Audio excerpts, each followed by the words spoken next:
I'm going to say we're delaying for. What's that? I'm going to say we're delaying.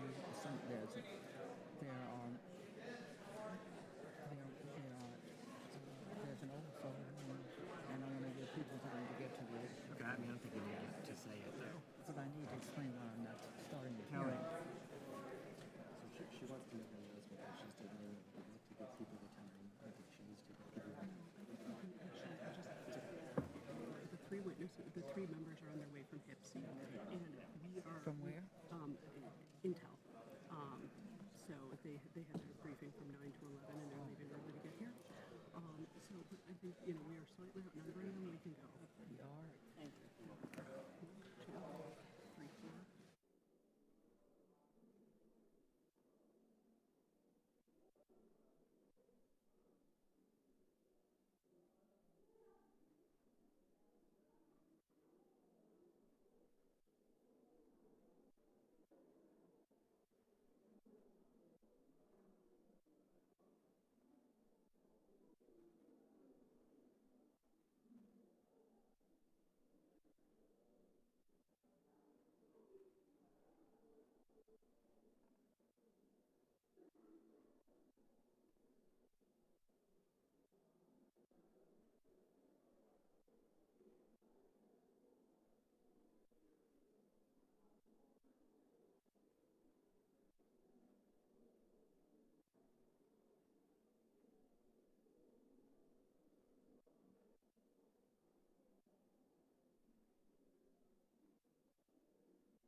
The committee will come to order without objection. The chair is authorized to declare a recess of the committee at any time. I want to say good morning to everyone. I hope that those who are out in the hall and cannot get into this room will find their way to the two overflow rooms that we have put aside for them. I want to welcome everyone to this historic hearing on H.R. 51, legislation that would make Washington, D.C. our nation's 51st state. Unfortunately, Chairman Cummings is not able to be here today, so he asked me to chair today's hearing and to read his opening statement. With that, let me recognize myself at this time. For Chairman Cummings, I am extremely proud that our committee is holding the first hearing on D.C. statehood in the House of Representatives in more than 25 years. Neither chamber of Congress has ever passed a statehood bill. I hope ours will be the first. H.R. 51 now has 220 co-sponsors, which is a record for any previous D.C. statehood bill. For the first time in a generation, there is real and sustained momentum behind this effort. This legislation would fulfill the promise of democracy for more than 700,000 Americans who call Washington, D.C. their home. D.C. residents are American citizens. They fight honorably to protect our nation overseas. They pay taxes. Not many people know this, but D.C. pays more in total federal taxes than the residents of 22 states. And it pays more per capita than any state in the nation. D.C. residents have all of the responsibilities of citizenship, but they have no congressional voting rights and only limited self-government. These fundamental disparities for hundreds of thousands of Americans are inconsistent with the core principles embodied in our Constitution. When our nation was founded, it was based on the belief that no people should be subjected to taxation without representation or be governed without their consent. The Boston Tea Party was one of the most famous illustrations of this fight, refusing to accept laws and taxes in which they had no say. Everyone on this panel, in this room, and across the country should be able to agree with this core value. Even our colleagues today in the modern-day Tea Party movement continue to pay homage to this bedrock principle. There's nothing more fundamental in a democracy than the right to vote.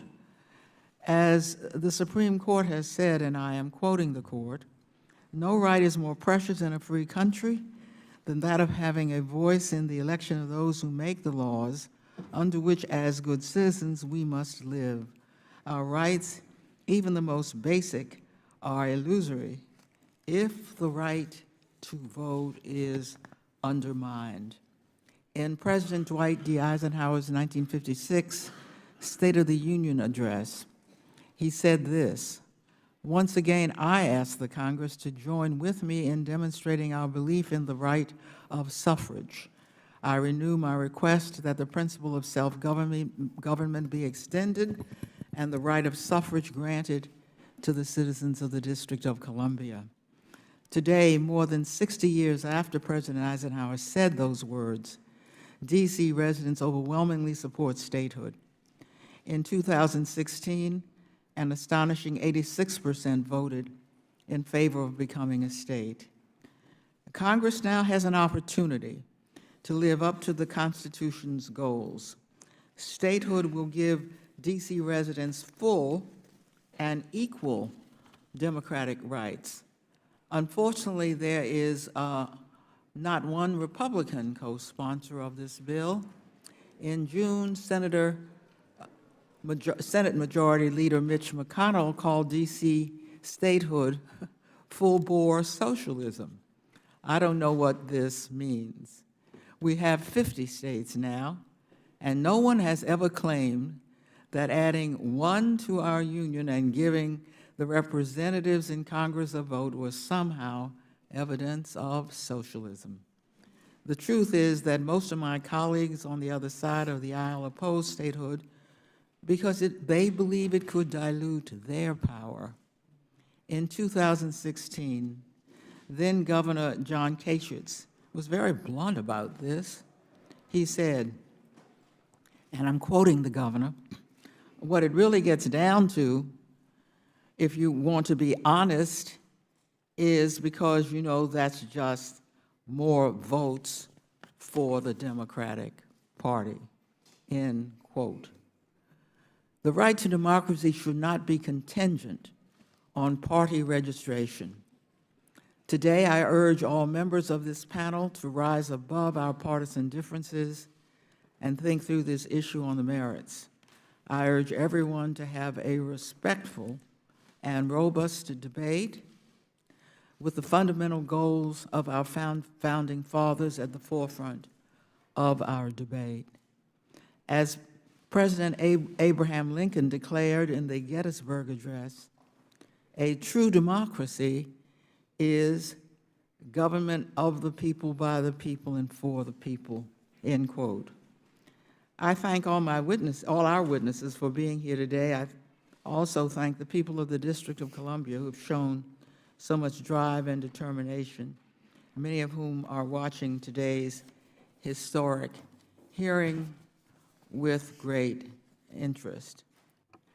I now recognize the distinguished ranking member for his opening statement. Madam Chair, thank you for today's hearing.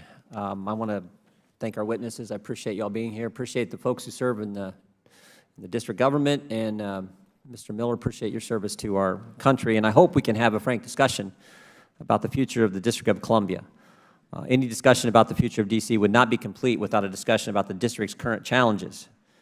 In 1995, due to a financial crisis brought about by corruption and mismanagement, the federal government had to take control of the D.C. budget. I wish I could say the situation has improved, but this is simply not the case. For fiscal year 2020, the district requested $15.5 billion from Congress, burden borne by taxpayers in Virginia and Maryland, Ohio and California, taxpayers all across the country, frankly. In fact, local revenue sources only account for half of D.C.'s funding sources. The district is simply not yet self-sustainable. Taxpayers nationwide currently foot the bill for the D.C. courts, unfunded pension liabilities, and the care and custody of D.C. prisoners.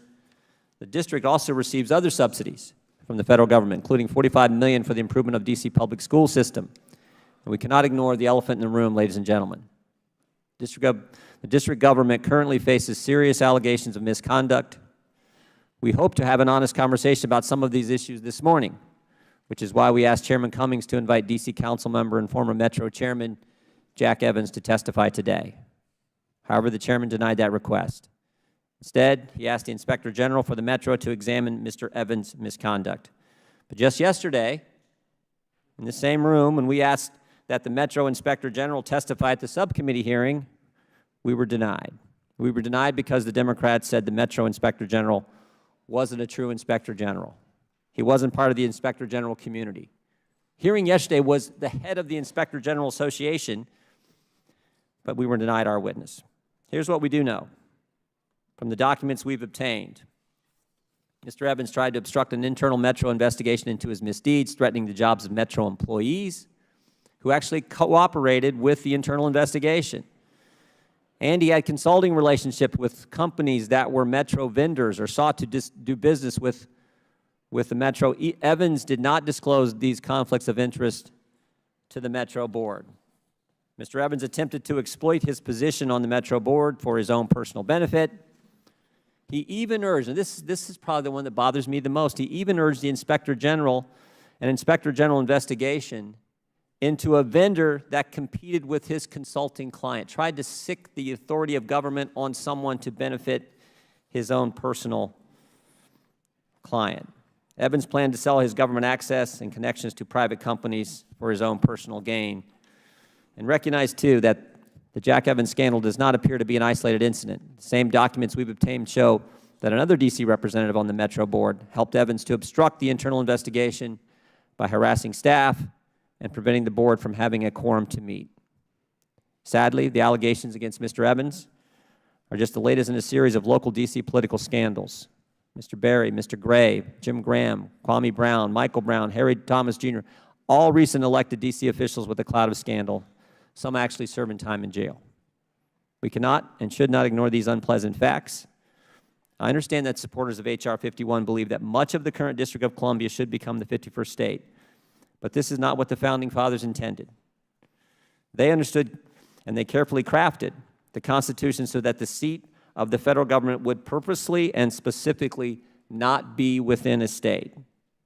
Let's look at what the Constitution says. Article 1 called for the creation of a federal district to serve as the permanent seat of the national government and granted Congress the power, quote, to exercise exclusive legislation in all cases whatsoever over such district not exceeding 10 square miles, as may, by cession of particular states and the acceptance of Congress, become the seat of the government of the United States. In fact, James Madison in Federalist 43 articulated that if the capital city were situated within a state, the federal government would be subject to undue influence by the host state. Under H.R. 51, the federal government would be entirely dependent upon the new state of Washington, D.C. for water, for utilities, for infrastructure, communications, even police and fire services. By virtue of this relationship, this new state would have incredible power over the other states. That's why this issue deserves an honest discussion. Of course, I support voting rights, but let's be clear. H.R. 51, even if signed into law, could not turn Washington, D.C. into a state.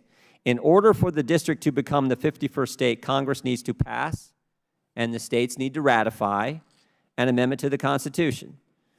Constitution does not distinguish between the seat of the federal government and the district where the government is seated, meaning the Constitution would, in fact, need to be changed. In fact, Justice Departments of both parties, going back to 1963, have determined that Congress cannot admit D.C. as a state legislatively. The chair in her opening statement said, our opposition is about power. That's just not the truth. That's not the case. It's about the Constitution. If you want to change it, there's a remedy, and it requires amending the Constitution of the United States. Madam Chair, finally, we had asked for transcribed interviews for certain witnesses. We had asked for witnesses to be present at both yesterday's hearing and today's hearing. All of those requests were denied. So pursuant to Clause 2K6 of Rule 11, I move the committee subpoena Jack Evans of the D.C. Council and ask that we take this matter up now.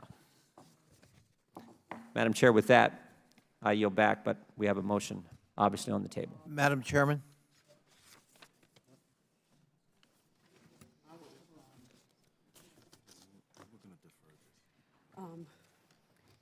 If the gentleman, I think the gentleman for his motion. I thank the gentleman for his motion. Do this. Do this. We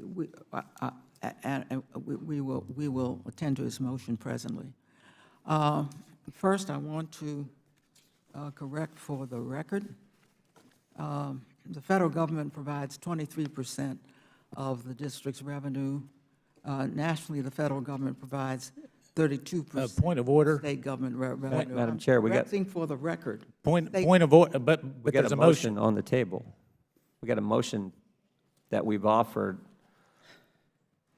Clause 2K6 of Rule 11 provides that at hearings, the chair shall receive and the committee shall dispose of. All right, we requests to have subpoena checked with the additional witnesses. parliamentarian, and we're able to place this motion in abeyance and dispose of it before the hearing's conclusion.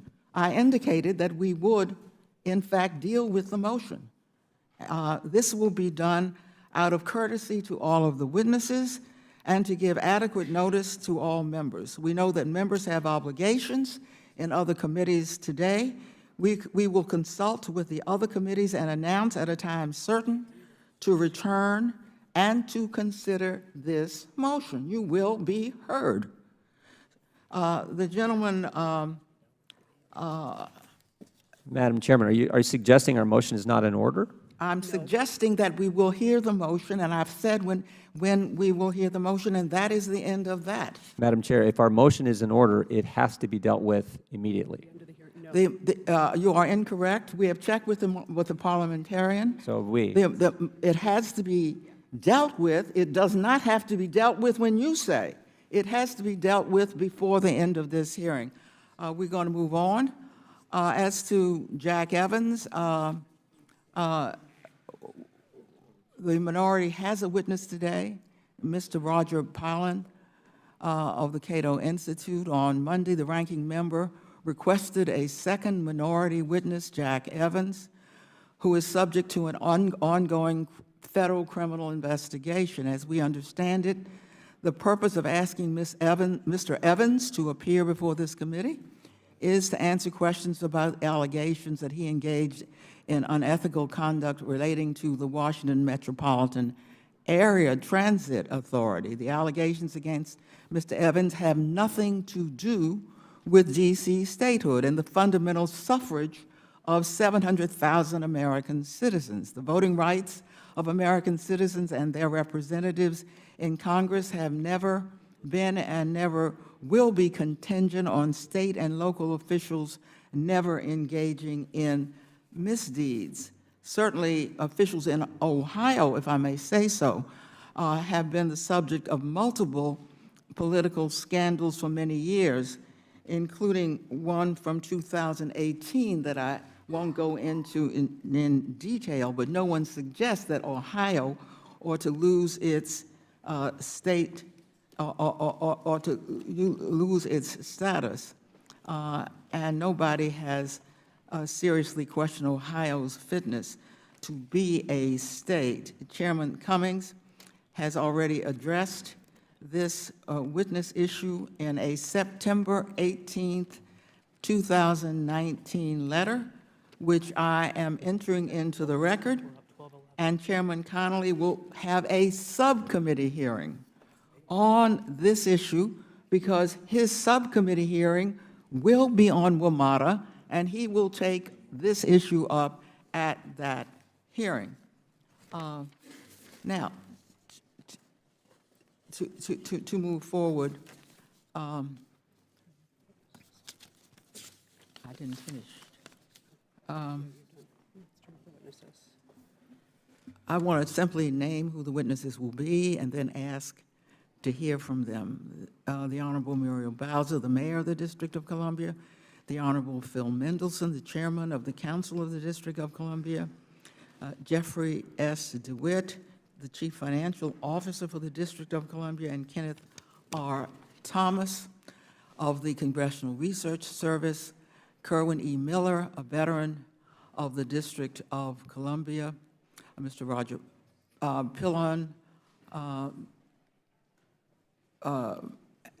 who is B. Kenneth Simon, Chair of Constitutional Studies at the Cato Institute. If you would please all rise and raise your Ms. Chairman, right hand. Madam Chairman, point of order. The gentleman will state his point of order. Yeah, so Rule 2K6, well, actually, Clause 2K6 of Rule 11 states that we're entitled to those minority witnesses, and while I appreciate the chairwoman's suggestion that Mr. Evans comes at a future hearing, it is this hearing that we think that it would be critical to have his input on. And so I would raise that point of order, suggesting that it is this hearing where he would be required to testify. The gentleman has not stated a valid point of order. Well, then I'll rephrase it, because it is a valid point of order, and I'll challenge the parliamentarian on that. I'm raising Clause 2K6 of Rule 11, and in that, it is a critical component that the minority is allowed witnesses. The minority has a witness. You have not stated a valid point of Witnesses, order. plural, witnesses, plural. I mean, I guess you could have 40 witnesses and we could have one. That's not what the rule states. You will have a vote on your motion. You've been granted a motion. a vote on your motion? Today. Today, Before the end of the hearing. before the end of the hearing. All right. Will you raise your right hand? I'll withdraw, well, Will you I'll withdraw? withdraw my point of order. I appreciate that, sir. Do you swear to tell the truth, the whole truth, the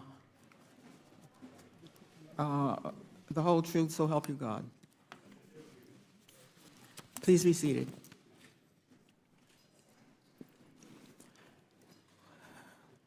We'll begin with Mayor Muriel Bowser.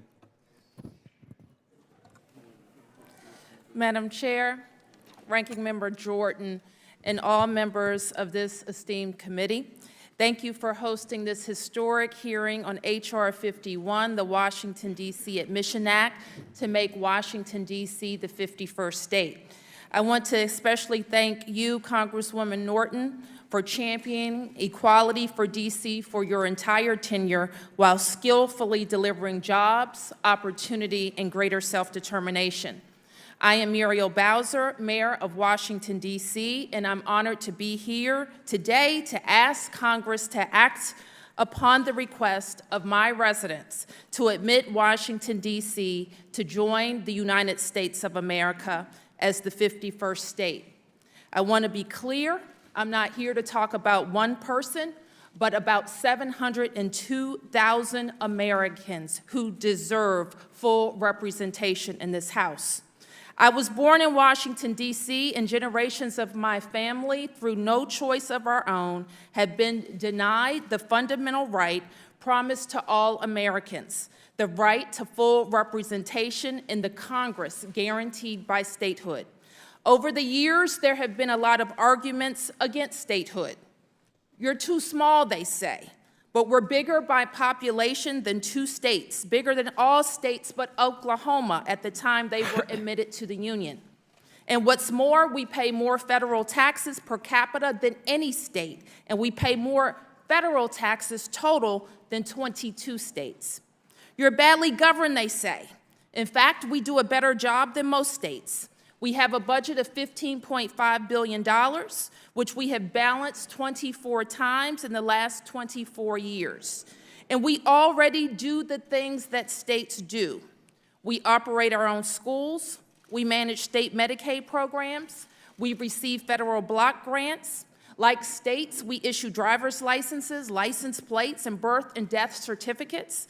We regulate banks and insurance companies, operate our state-based affordable care marketplace, and we enforce environmental regulations. For the purposes of thousands of federal laws, we act as a state, and we do it well. The Constitution forbids it, they say. That one is simply false, as constitutional experts have repeatedly proclaimed. Or D.C. can't be a state because the Constitution requires a federal district. The Constitution sets a maximum size of 10 miles squared for the federal district, but it does not prescribe a minimum size to qualify for a federal district or statehood. I'm sure we'll hear some of that again this time, but let's face it. These are bad faith arguments by people who really oppose statehood because they think it will mean 2 Democratic senators. The fact is, denying American citizens a vote in this body that taxes them goes against the very founding premise of this nation. And yes, it is true that we are more brown and more liberal than some of you, but denying statehood would be unfair no matter who was affected. It would be unfair if we were conservatives from a rural district built around agriculture or an industrial city in the heartland. This is America, and Americans are entitled to equal protection under the law, and that's why we are demanding statehood. It should not matter what our politics are or what yours are. That's beside the point. The point is that to continue to deny statehood to 702,000 residents of Washington, D.C. is a failure of the members of this body to uphold their oath of office. I would likewise fail to do my duty by not forcefully advancing our statehood petition. The lack of statehood deprives us of more than just full representation in this Congress. It has practical and dire consequences. Our men and women register and are subject to the draft, but we have no congressional vote on whether to go to war. Since World War I, Washington, D.C. has sent nearly 200,000 brave men and women to defend and fight for democracy abroad. And tragically, 2,000 of those patriots never made it home. The Supreme Court and other federal judges render judgments binding on us, but we lack senators who can vote on their confirmations. We pay federal taxes, but we have no vote on how those taxes are appropriated. The prosecutors of our criminal laws are federal officials, not elected by the residents of Washington, D.C. Worse, we are abused by Congress in ways that would be unconstitutional if we were a state. If I may, I wish to point you back to the civil rights era. Neither the emancipation of this country's formerly enslaved people, nor the Reconstruction Amendments meant to finally guarantee them their constitutional rights, brought about the promise of liberty on which this country was founded. Instead, it took decades of struggle, the bravery of thousands, and the leadership of singular voices in this country to force that change. Among those leaders were elected representatives from this very House of both political parties who banded together and put politics aside for higher principles and simple fairness. In the past, granting self-government and voting representation to D.C. residents has garnered bipartisan support. There is no doubt that opponents of statehood have turned it into a partisan question, but ultimately it comes down to fairness. So I leave you with this question. Does Congress truly believe that the promise of democracy extends to all Americans as outlined in the United States Constitution? Women and men, North and South, blacks and whites, Latinos and Asians, born here and from other lands, Democrats and Republicans. Will Congress rise above temporal partisan considerations and act like the statesmen and women that you are to grant us the statehood we overwhelmingly endorsed at the polls? I thank you, Madam Chair, for having me here and welcome any questions. Thank you very much, Mayor Bowser. We'll hear next from Chairman Phil Mendelson, Chairman of the D.C. City Council. Thank you, Chairwoman Norton, Ranking Member Jordan, and members of the committee. I am Phil Mendelson, Chairman of the Council of the District of Columbia, and joining me in this room are other council members, Councilmembers Allen, Bonds, Gray, Grasso, McDuffie, Nadeau, Silverman, Todd, Robert White, and Trayon White. I am pleased to be testifying today on behalf of the Council in support of H.R. 51. Full and fair representation for the 703,000 citizens residing in the District of Columbia is only possible through achieving statehood, and so I urge this committee and this Congress to move favorably and expeditiously on this measure. I want to make two fundamental points. First, it is time to recognize that the citizens of the district are citizens of the United States with all of the responsibilities of citizenship, but they don't have the full rights of U.S. citizenship. We send our sons and daughters to war. We pay more in federal taxes in 22 states. We pay more per capita than any state. There is nothing asked of citizens in the 50 states that is not asked of citizens of the District of Columbia. And we step up. We pay our dues, but we do not have the most important privilege of U.S. citizenship. We do not have a vote in Congress, nor do we have sovereignty like the 50 states. That's all we ask, that Congress give us what it has given the citizens of 37 other states, full citizenship, statehood. We have sought incremental gains since the 1973 Home Rule Act, but the incrementalism still leaves us short. Statehood is the only way to give our citizens locally elected representatives, to enact purely local laws that will not be subject to national debates over divisive social issues. It is the only way to ensure a judicial system that is representative of community values. Statehood is the easiest way to give residents a full, guaranteed, and irrevocable voice in the national legislature. Statehood means the United States citizens of the District of Columbia will have the same rights and privileges enjoyed by the United States citizens of the 50 states. My second point is that opponents give lots of arguments against statehood, but none of them overcome the basic principle that there should be no taxation without representation. Many Americans believe, incredibly, that the district government is still an agency of the federal government, operating with federal appropriations, meaning federal dollars. Therefore, they say we should not have statehood. They're wrong. We are not a federal agency. 77% of our total budget is local dollars. 22.4% is federal formula spending that includes Medicaid and federal grants available to all the states, and less than 1% is federal payments unique to the district. Many opponents have argued that the district is not capable of governing itself in a fiscally responsible manner. Well, today the district's financial status is the envy of jurisdictions across the country. Our fundamentals are solid, our population is growing, our revenues are growing, our spending stays within budget year after year. Both our pension and other post-employment benefits funds are fully funded using conservative actuarial assumptions. No other state can boast this. Our reserve soon will be equal to 60 days operating costs, a best practice. Some have argued that population size is a disqualification. While we are small, population should not be a disqualification. Indeed, the district's population is greater than that of Vermont or Wyoming, and given our population growth, it is realistic to say we may surpass other states in size. And then some argue that retrocession is a better alternative and that it makes historical sense, but this is unpopular with the citizens in both the district and Maryland. You may say, so what, to the citizens of the district, but you cannot say that to the citizens of Maryland. Congress cannot force retrocession on Maryland, so it is impractical. Another argument is that the Constitution intended it to be this way. I disagree. I don't believe the Founding Fathers actually intended this. There is no evidence of discussion about disenfranchising the citizens of the federal district. Rather, James Madison in Federalist 43 wrote that the citizens of the federal district, quote, will have had their voice in the election of the government, which is to exercise authority over them, unquote. Additionally, the Constitution is a great document, but it was not perfect, as evidenced by its 27 amendments. The original method for electing the president and vice president was flawed. The method for electing senators has changed. Civil rights has changed radically, such as the 13th Amendment that abolished slavery and the 19th Amendment expanding suffrage to women.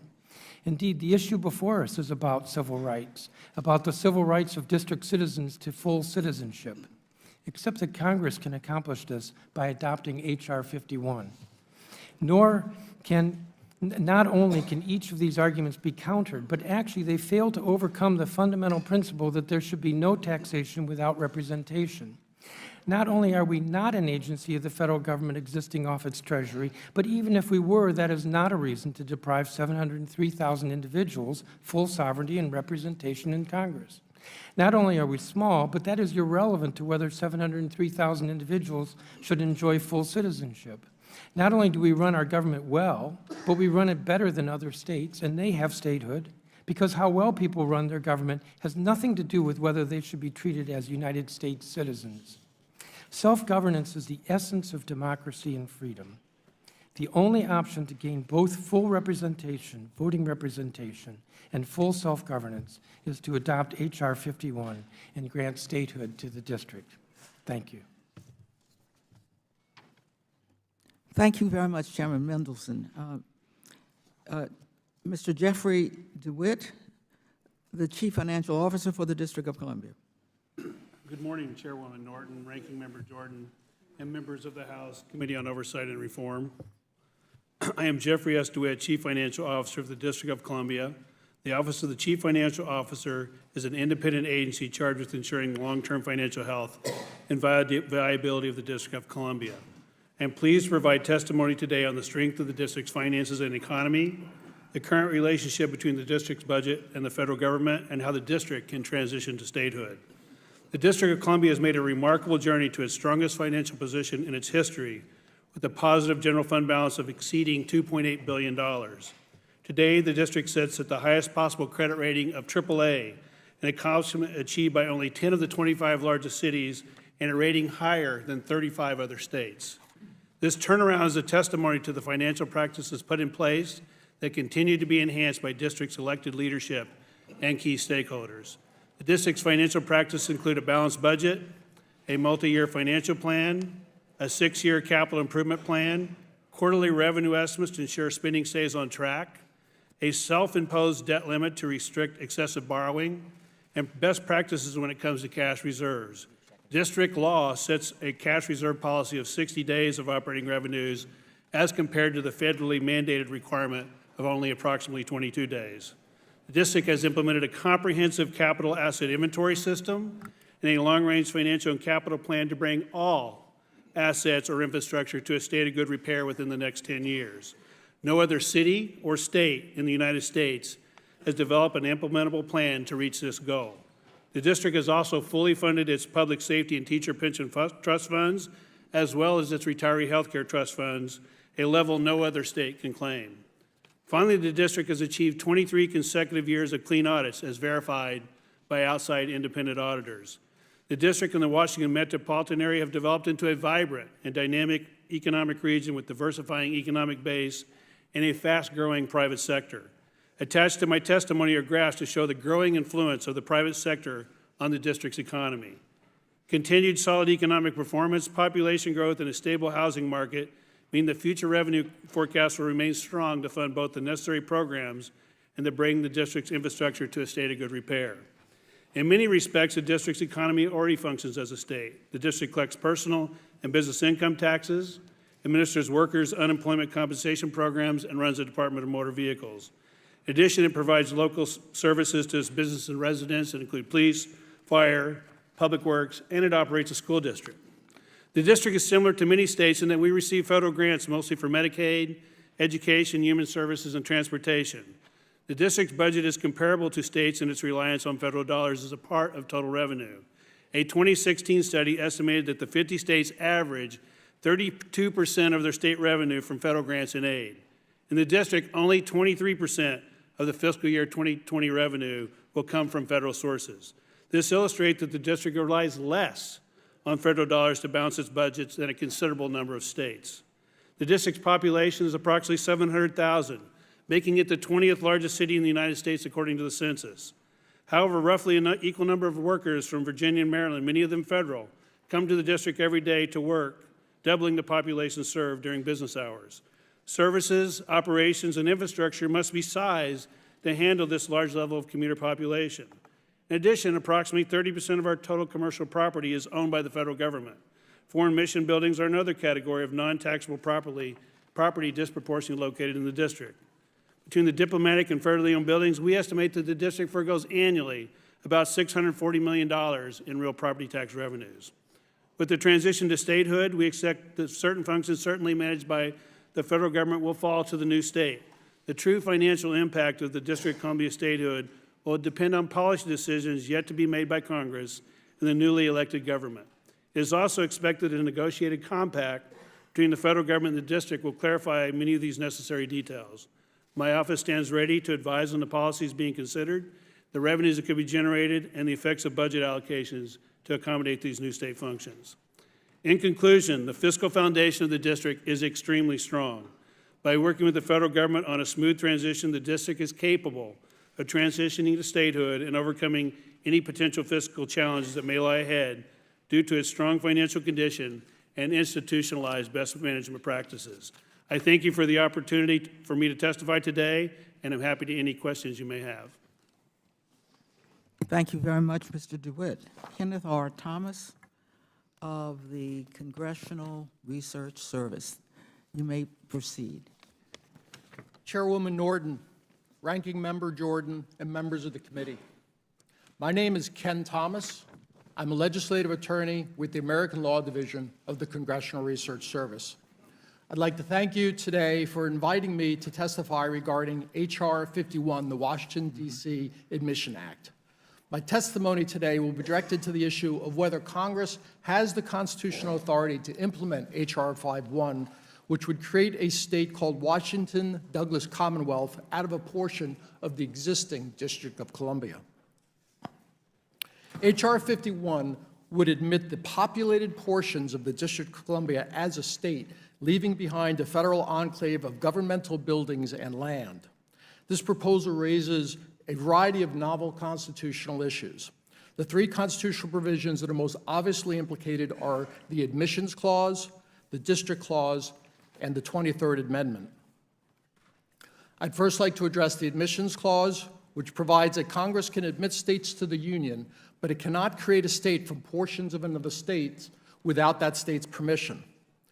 Now, the argument has been made that because the District of Columbia was created from lands that were ceded from Maryland, that Maryland would be able to reclaim that land if it is no longer being used for the federal district. If Maryland does have this reversionary interest, it arguably must consent to that land being used to make a state because of the requirements of the Admissions Clause. Now, if Maryland does consent to the creation of the new state, this would avoid any constitutional concern. On the other hand, it's not clear there is a reversionary interest in the land. The Maryland statute that ceded the land to the federal government does not contain an explicit reversionary interest. So if a reversionary interest does exist in this land, it would be by implication. Maryland state property law, which would appear to be an analogous law for this situation, does not generally favor implied reversionary interests in land transfers. Next, I'd like to address the District Clause, which authorizes Congress to establish the District of Columbia. Now, an argument has been made that the Founding Fathers intended that once the District of Columbia was established, its size or location could not be changed. Under this argument, Congress cannot implement H.R. 51 because it would reduce the size of the district. However, the only explicit language, as Mayor Bowser pointed out, in the District Clause regarding the size of the district is that it shall be no larger than 10 miles square. Further, Congress has previously reduced the size of the District of Columbia, retroceding land on the west side of the Potomac back to Virginia in 1856. Another argument has been made that even if the District Clause does not contain an explicit minimum size requirement, it contains an implicit minimum size requirement. Under this theory, the Founding Fathers wanted the district to be sufficient in size and population so that it does not need to rely on any other state for its safe and efficient operation. The concern is that the passage of H.R. 51 would leave the federal government dependent on the infrastructure and services of the newly established state. Now, an evaluation of the infrastructure and services that the proposed state would provide the federal government is beyond the scope of my testimony today. However, the flexibility provided to Congress under the Admission Clause to choose not only the location, but also the size of the district suggests that the Founding Fathers intended to leave at least some of this determination to the Congress. Thus, even if there is an implied size requirement found to exist in the Constitution, the courts might well defer to Congress's decisions regarding whether the size of the remaining district is sufficient for the safety and operation of the federal government. The final concern that has been expressed is that having a federal district with little or no population is inconsistent with the 23rd Amendment, which authorizes the district to appoint 3 presidential electors.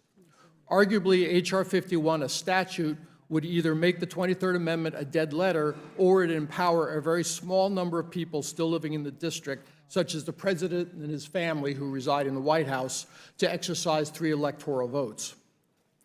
Well, now, in general, properly authorized federal statutes that results in a constitutional provision falling into disuse does not by itself run afoul of the Constitution.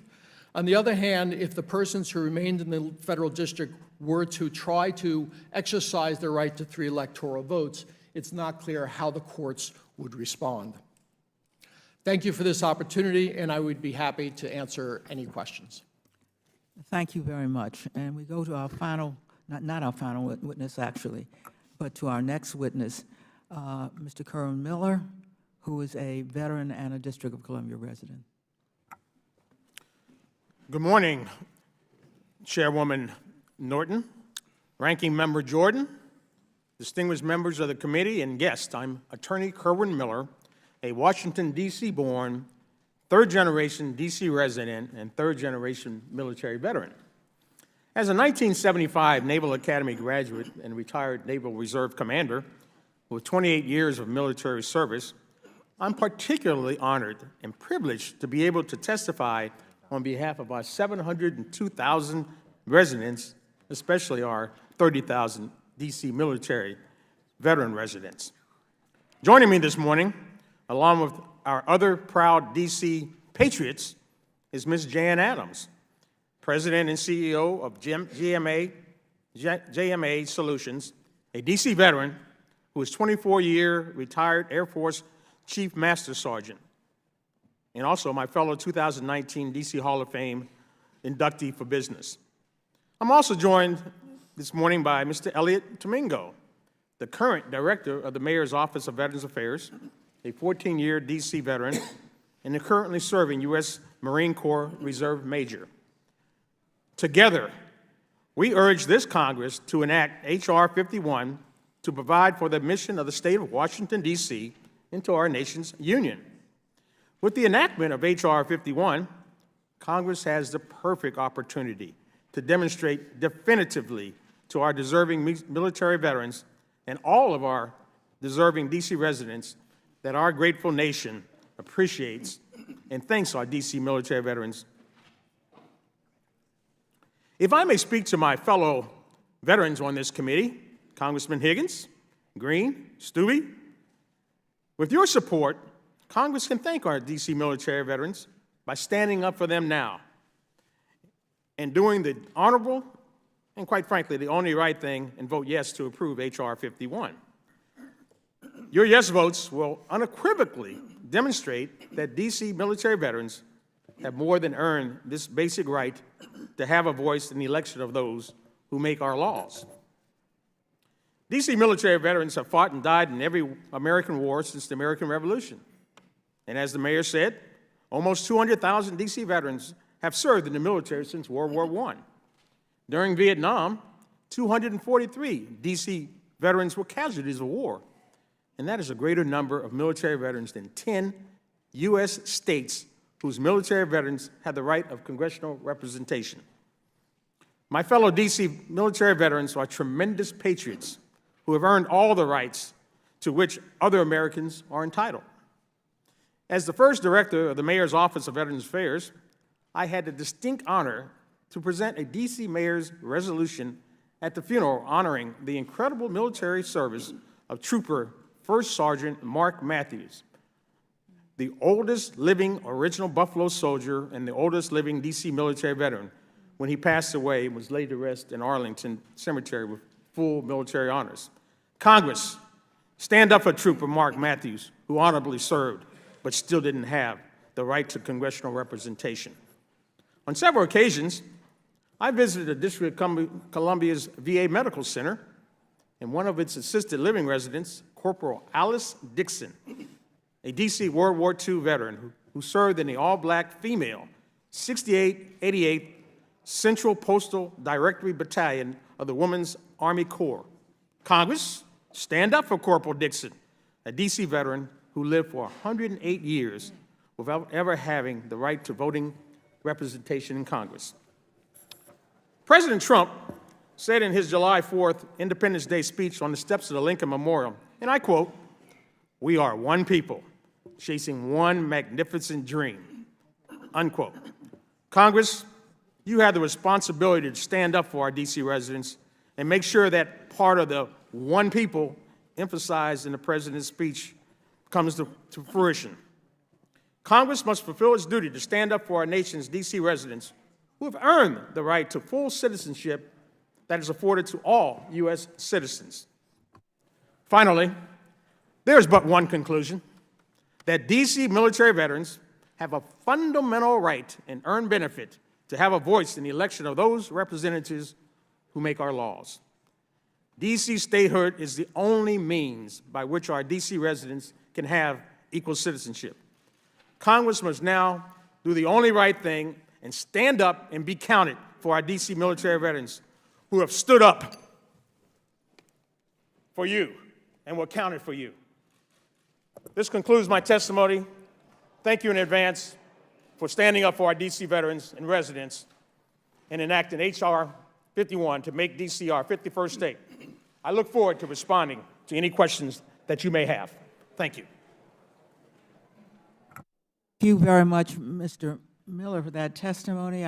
We're proud of you as a graduate of the Naval Academy, and I want to thank you for your service and the veterans from the District of Columbia who stood with you just now.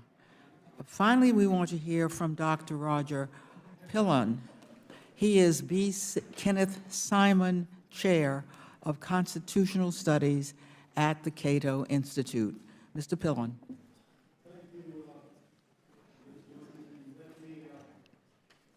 Thank you, Ms. Norton, and let me join you in thanking Mr. Miller for his service. I want to thank the committee for the invitation to testify, and thank Mr. Jordan in particular for the opportunity to offer a discordant note, and to at least you got one. In my oral testimony, I'm going to touch on only the few points in my written testimony. Before getting into the constitutional issues, however, let me take a moment to put this bill in political context. Even if it were to pass the House, there's little chance, I think we'll all agree, that it would even come up in the Senate, much less get to the President's desk. In fact, the last time a similar bill was voted in the House in 1993, it lost 277 to 153. I realize that's a different posture today, but the Senate and President remain, as I said. What's more, as a constitutional matter, that question won't be settled here, of course, but in the Supreme Court, so we're engaged here in mere speculation. On that constitutional question, I fully grant that there is a credible case on either side of the question, although obviously I'm of the view that the better argument is that it will take a constitutional amendment to turn the District of Columbia into our 51st state. My reasons for believing that start with the sheer history. Given the failure of attempts like this one, to say nothing of the more than 200 years during which the district has existed in its present state, save for the small retrocession in 1847, there must, at this point in time, be a strong presumption against the kind of radical changes envisioned by this bill. In a word, it's strange credulity to believe that the framers, when they drafted the Constitution's enclave clause, imagined the tiny enclave contemplated by this bill.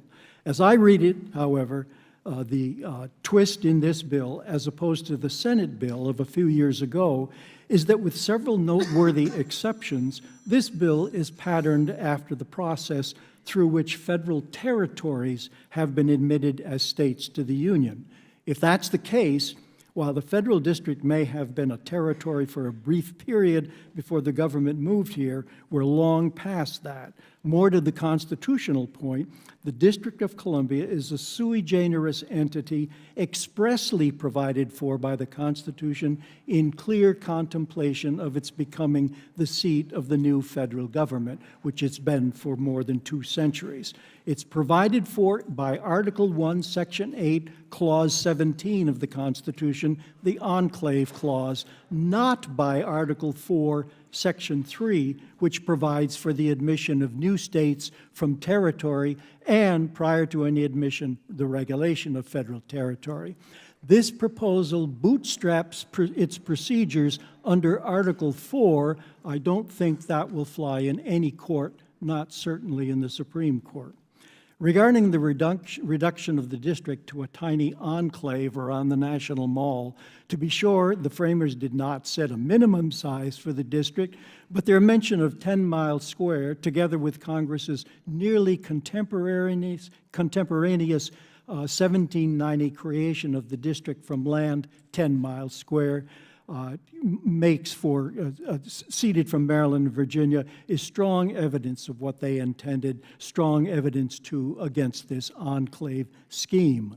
But beyond this plain language and its implications, this bill would strip Congress's present authority over today's District of Columbia simply by redefining the district.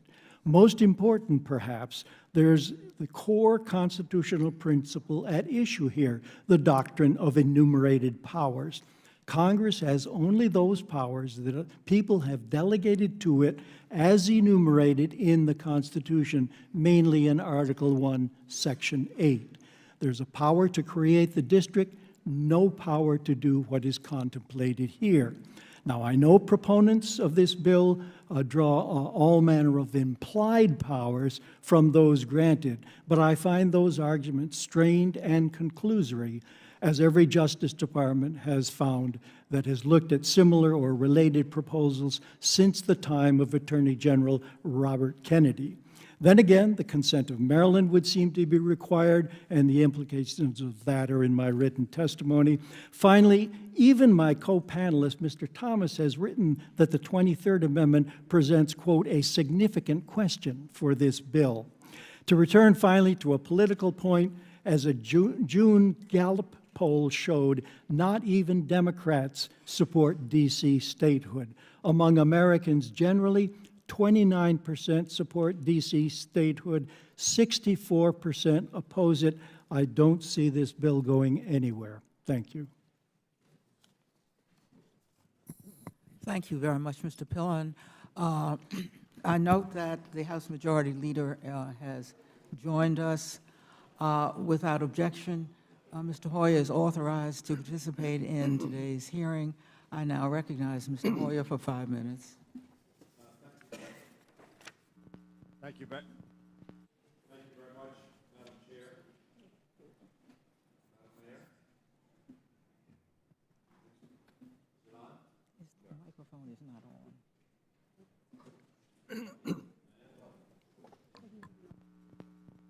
There's a red light for on.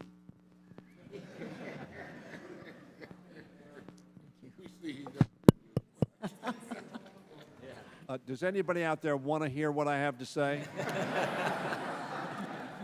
Is it working? Okay. Madam Chair, thank you very much, and Madam Mayor and Chairman Mendelson and others who are here at the table, thank you very much for your presence. I want to thank the Chairman Cummings and Ranking Member Jordan, and certainly Eleanor Holmes Norton, my dear colleague and very close friend who has been a champion of this issue for her entire life, as well as her career in the Congress of the United States. I strongly support statehood for the people of the District of Columbia. I've been a strong proponent, as I think everybody hopefully in this room knows, of representation in the House for the residents of Washington, D.C. For my career. In fact, I have said around the country that one of the greatest blots on our democracy is having 700,000 of our citizens unable to be fully represented in the Congress of the United States. And I have come to the conclusion that the only way to remove that blot is to be for statehood. As the previous speaker said, this was Maryland. It is now the District of Columbia. But the fact of the matter is, if it were still Maryland, those 700,000 people would have all of the voting rights. And therefore, we must make the District of Columbia larger than 2 other states in the Union, a member of the United States with full rights, appurtenant thereto, as the degrees says. I view this as one of the most important civil rights and voting rights issues of our day. As I said, more than 700,000 Americans live here without full rights. That's wrong. And we in Congress need to fix it. The citizens have a wonderful advocate in this House in Eleanor Holmes Norton. But she is still prohibited from voting on passage of legislation affecting her constituents. Now, we have extended to the extent we could the right to vote in the Committee of the Whole. But that is not nearly enough. Full citizenship, full statehood is required. Even if it had been successful, that D.C. residents would still have a vote in the House, it would not be enough. If the district were to become a state, It would be a larger population than Vermont and Wyoming, as I have pointed out and as you have pointed out, Madam Mayor.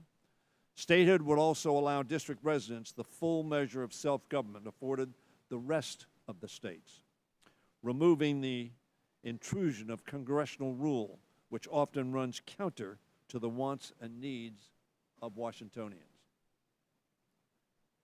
A great Marylander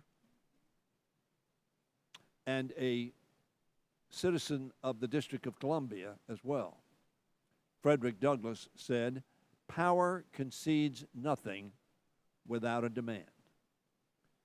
Madam Chair, what we see here is the representatives of the people of Washington demanding full participation in the rights of their country.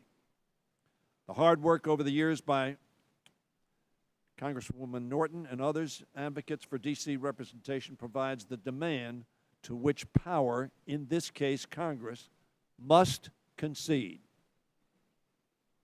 Madam Chair, I hope today's hearing will provide additional clarity on how a statehood process might play out and how best to achieve the goal of providing full and equal representation to the people who live in Washington, D.C., many of whom serve our nation ably in government as federal employees or contractors, but all our fellow citizens. For their sake, and for the sake of justice, for the sake of our Constitution, for the sake of the principles that we hold sacred, extending statehood to the District of Columbia must be our objective and our result. I thank you for this opportunity. Thank you very much. Majority Leader Hoyer, I thank you for coming. I thank you for co-sponsoring H.R. 51. I want to go now to Mr. Heiss for 5 minutes. Thank you, Madam Chair. I appreciate all our witnesses being here. The issue really today comes down, there are several issues, but at the end of the day, we're dealing with a constitutional issue, and they're in a constitutional problem. I think our founders wisely gave us a federal city for the purposes of the federal government. And when that is mixed up with and intertwined with state government, is going to get messy, and our founders had the wisdom to give us a federal city in which to do federal business. If we have issues like problems with D.C. having a voice for voting, it required an amendment to change that, to provide that, the 23rd. Is that correct, Dr. Fillon? I didn't hear you. There's no one on this side is opposed to voting. It's just that you've got to bring the vote about the right way, the constitutional way. That's right. It's a constitutional issue. Absolutely. And when it became an issue of elections, making sure D.C. had a voice, it required a constitutional amendment to correct that, and we have it. It's the 23rd Amendment. And Congress, in the Constitution, has been granted the exclusive authority in all matters whatsoever in this federal city, in the District of Columbia. So let me just ask you, I've got you, Dr. Fillon, let's go on. Does Congress have any authority to change the Constitution apart from the amendment process? None whatsoever. You None. cannot change the Constitution by a mere statute. None whatsoever. And so is what brings this discussion today. Would the admission of the District of Columbia as a state require a constitutional amendment? As I read the Constitution, it would, because it is sui generis. It is unique. It's provided for in Article 1, Section 8, Clause 17. The idea that you can bootstrap the argument over to Article 4, just simply strange credulity. It is a sleight of hand argument. I read it exactly the same way you do. So does Congress have the authority to alter the status of the district through legislation? No. Just want that to be made very, very clear. So if somehow this body violates the Constitution, in my opinion, and yours and that of many others, and proceeds with statehood. Do you think that statehood status for the district would affect the federal government's ability to operate and for our own security, for that matter? How this body violates the Constitution on a daily basis. Let's start with that. All righty. Okay, and Fair in enough. fact, none more so than with the demise of the doctrine of enumerated powers. Congress legislates in vast areas that it has no authority in under Article 1, Section 8 of the Constitution. Now, your question about how it would affect relationships, with this tiny enclave constituting the District of Columbia, you would have the federal government, in this tiny sense, surrounded by a single state. That is precisely what James Madison feared, recalling what happened in Philadelphia under the old Articles of Confederation. And he spoke of dependency and interdependency. The federal government would be dependent upon the state for all manner of goods and services, and the District of Columbia, or excuse me, this new 51st state would be, first of all, our first and only city-state. It has none of the characteristics that Madison set forth that would describe a state. And so we will have it also dependent on the federal government in ways that it is not currently, because the federal government would then lose plenary authority over the district, which it enjoys now, because ultimately the control of the district is through the Senate when the Senate has, excuse me, the Congress, when the Congress has to step in. Thank you. In the few seconds I have left, and I agree, we violate the Constitution. We have 17 enumerated powers. Everything else is to be left to the states. 18.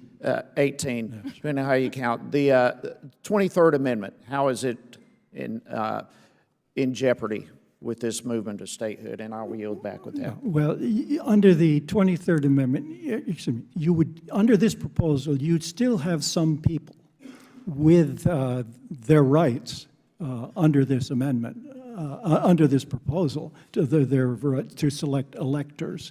But their power to do so, being so few in number, would be vastly greater than those of any citizens in the rest of the country. And so that would pose a problem right there. But again, the core issue is that they're attempting to get around the 23rd Amendment by merely redefining the district. And that is certainly inconsistent with the spirit and probably the letter of the 23rd Amendment. Thank you very much, Mr. Heiss. Don't worry about the 23rd Amendment. I think with great alacrity, that amendment would be repealed. No one wants to give the district more electoral votes than it is entitled to. We just want the vote we are entitled to. I will recognize myself for 5 minutes. The Constitution doesn't even describe what it takes to become a state. There are some so-called, I will call them qualifications, that have been used. And by the way, in light of what the gentleman, Mr. Heiss, said, there's nothing in the Constitution that bars the nation's capital from becoming a state. It should be noted that the capital of every country in the world, in the democratic world, has the same rights as everybody else. The qualifications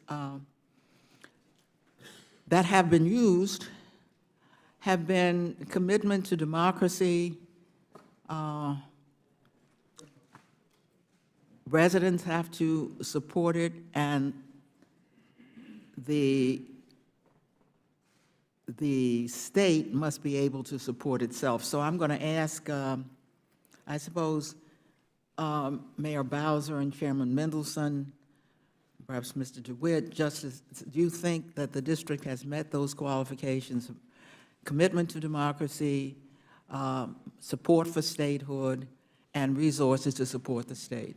Thank you, Congresswoman. And the answer to all of those questions is yes. As you know, in 2016, there was an advisory referendum on the ballot where residents of the District of Columbia were asked those questions. Do you support statehood? Do you endorse the boundaries of the new 51st state of the United States of America? Are you committed to representative government? And there was an overwhelming vote, a yes. 86% of the people advised the council to approve our new constitution, to approve the boundaries of the new state, and petition this Congress for statehood. Mr. DeWitt, the district for more than 200 years paid for all state functions. Now, that is really quite extraordinary. Then it went through a tough patch. So I think it's fair to ask you whether you think that the district has the resources necessary today to pay for all state functions. Congresswoman Norton, the district's in the best financial state it's been in its history. We have reserves that are higher than they've ever been, and we have the ability, as we've shown, coming through the Revitalization Act in the mid-90s, to do what's necessary to balance our budget every year. And as the CFO of the district, I'd be required to make sure that that would happen in any budget that went forward that could handle the responsibilities of statehood. So yes, we would be able to do that. I think you are, we don't have, I think the district's chief financial officer is different from any post in the United States. Would you describe how your relationship to the budget of the District of Columbia? Could the mayor and the city council give us a budget that was not balanced and claim it is balanced the way some state governments do? How do we know that your budget is balanced? Under federal law, I'm required to certify that the budget that's sent to Congress every year in terms of revenues and expenditures, looking at the federal contributions, the local revenues, and all the things that are together to ensure that it's balanced before it comes to Congress.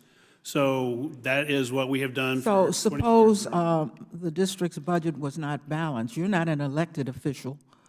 What could you do if the mayor and the city council put together a budget? It looked like it was balanced on paper, but when you put your eagle eyes to it, it didn't seem balanced. What could you then do? I'm required to certify it by law, so it could not go forward. It could not be approved without certification by the district's chief financial officer. Yeah, I've heard of nothing like that in any other state. Would the district be willing to keep us as chief financial officer with that kind of power if it became the 51st state, the kind of power that no state up here has? Would you leave that in place? Madam Chairwoman, the Constitution that we adopted as part of our petition to Congress. Would you speak up, please? The Constitution that we adopted as part of our petition to Congress maintains the independence of the chief financial officer. We recognize the value of the relationship the way it is. Thank you very much. Appreciate those answers. Next, call upon Mr. Norman. Thank you, Madam Chair. I want to thank the panelists. Mr. DeWitt, you are the Chief Financial Officer, is that right? Yes, sir, that's correct. And you say the budget is in good shape. Is the budget for 2020 still 15.5 billion? Yes, that's correct. Okay, I've got a pie chart that I just broke the percentages down. And if you take the local provided by the District of Columbia is 55%. When you add up all of the others, you come up to roughly 33.5%, which only gives you 88% of the budget.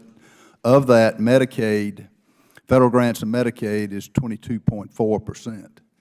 Now, if statehood is granted, which I agree with Representative Heiss, this is a constitutional malfeasance if it's done. But if it is, how are you going to make up the Medicaid, which is based on a per capita which if it becomes a state, you're going to have to go to the, right now, you do it from the, your act that was passed in 1977, I think. How are you going to make up the difference? Congressman, just like every other state, when we became a state, Medicaid is a benefit provided to every state. The district would continue to get Medicaid from the federal government.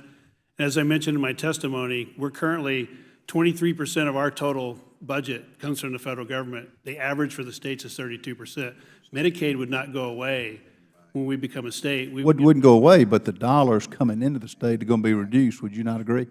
I would say that would be up to discussion, because one of the things that you look at of those states that receive the higher Medicaid match, it's the percent of people in poverty. Some of those states like Arizona and places like that get a 70% match. So I would argue we would continue to get the same match that we do now. Yeah, but you're getting 70% now. It would drop to 50 if you do away with the act of 1977, wouldn't it? I would argue that it should stay at 70 through the discussions, but even if it didn't, it would be in the $400 million range, and we could manage that through making choices, and the budget that went forward by my office would require the decision to certify to do that. So Well, then if you get we could handle it if it did go down. If you get the approval for that, it's going to be in violation of what every other state match is. Even if we don't, we could balance the budget with that. All right, let me ask this. If it's in such good shape, why, according to a 2019 study, did the District of Columbia ranked 150th out of 150th of the largest cities for its operating efficiency? Wouldn't know what that city is, and I would have to disagree with it based on what I know. So the study's wrong? I don't know you'd have to tell me what the study is, Congressman. Okay, I can provide you a study, but basically, it's a non-biased study out of 150 cities. Would you name the study, please? Would the gentleman name DC the ranked study? 150th. I think the thing that you had, Congressman, you have to look at, and they don't hand these out, we have a AAA bond rating that 35 states do not have, and only a few large cities do have. That's your criteria of whether you are. Okay, let me provide you with a study, and then you give feedback on that. Sure. Mayor Bowser, you would agree that transparency in government is very important, wouldn't you? Congressman, we have been very committed in our city to transparency in government, and in fact have been very proud to advance some of the toughest transparency rules, ethics rules, data transparency rules anywhere in the nation. Okay, then let's talk about the corruption of the Washington Metropolitan Area Transit Authority. I think, as has been mentioned by Congressman Jordan, Jack Evans, who was forced to resign because of his personal financial benefit, Corbett Price, who you recommended to the board, who was your appointee, who, if my records are right, gave $35,000 to your campaign in 2014. Was that the right choice of the person? His background is in healthcare, not in transit. As I mentioned at the outset, Congressman, we are here to talk about the 700. I get that. I'm just asking you a simple question. Of Columbia who don't have representation. We are more than committed to making sure that our representatives in any forum are following. But Mr. Price had to resign, right? I'm sorry? Mr. Price resigned. He did. Would you appoint him again? I have made an appointment to replace. Would you appoint Mr. Price again? I've appointed Lucinda Babers. I yield back to balance my time. I thank the gentleman for yielding. Mr. Clay. Thank you, Madam Chair. Let me thank the witnesses for your testimony today. And Mr. DeWitt, I appreciate that D.C. has successfully turned the page on the days of guidance and oversight from the Financial Control Board. And I appreciate your testimony describing for us the current position of D.C. finances and revenue and its ability to operate as a state, and how D.C. is in better shape fiscally than some recognized existing states. And as we talk revenue, I'm particularly interested in the new sports wagering measures DC is entering. In fact, I wrote you a letter in February inquiring about it, and DC will be at the forefront of this venture. Can you tell me about the anticipated revenue from this venture?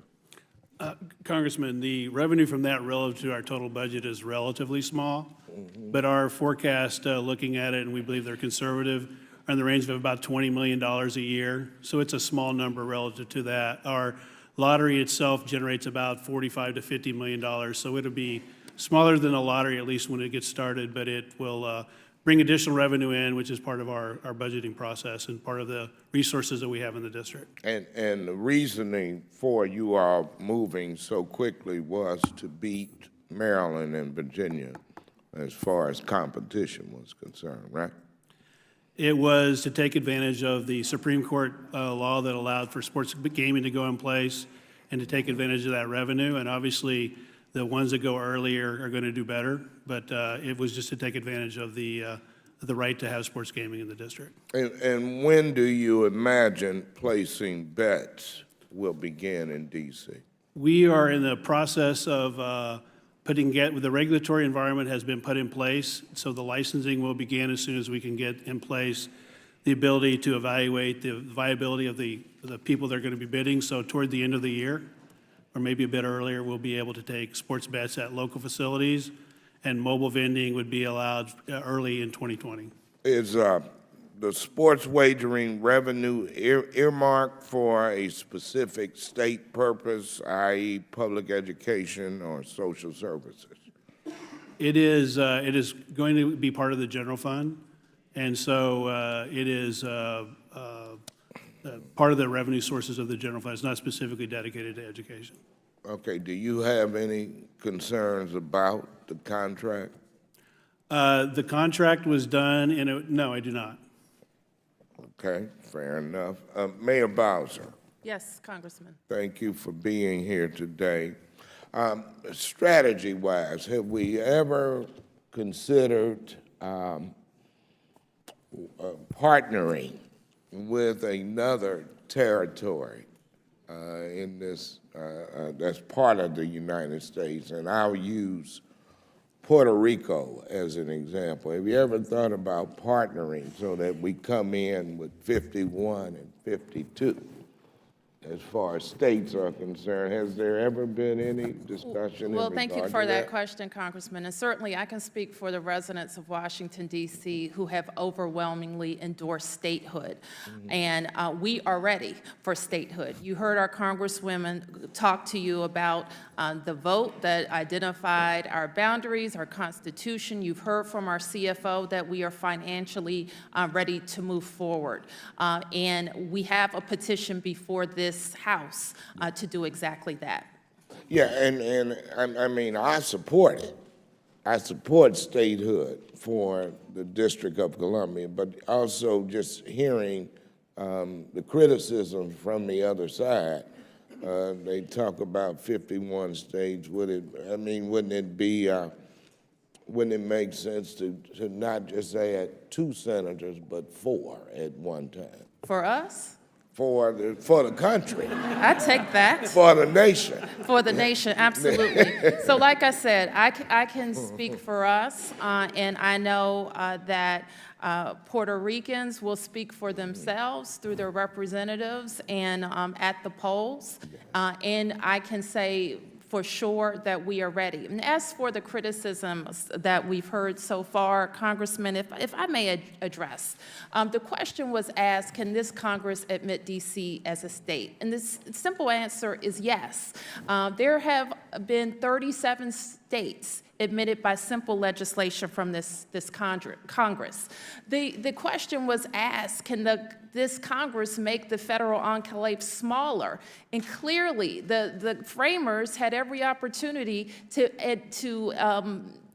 describe a minimum size for the federal enclave. They didn't. They described a maximum size.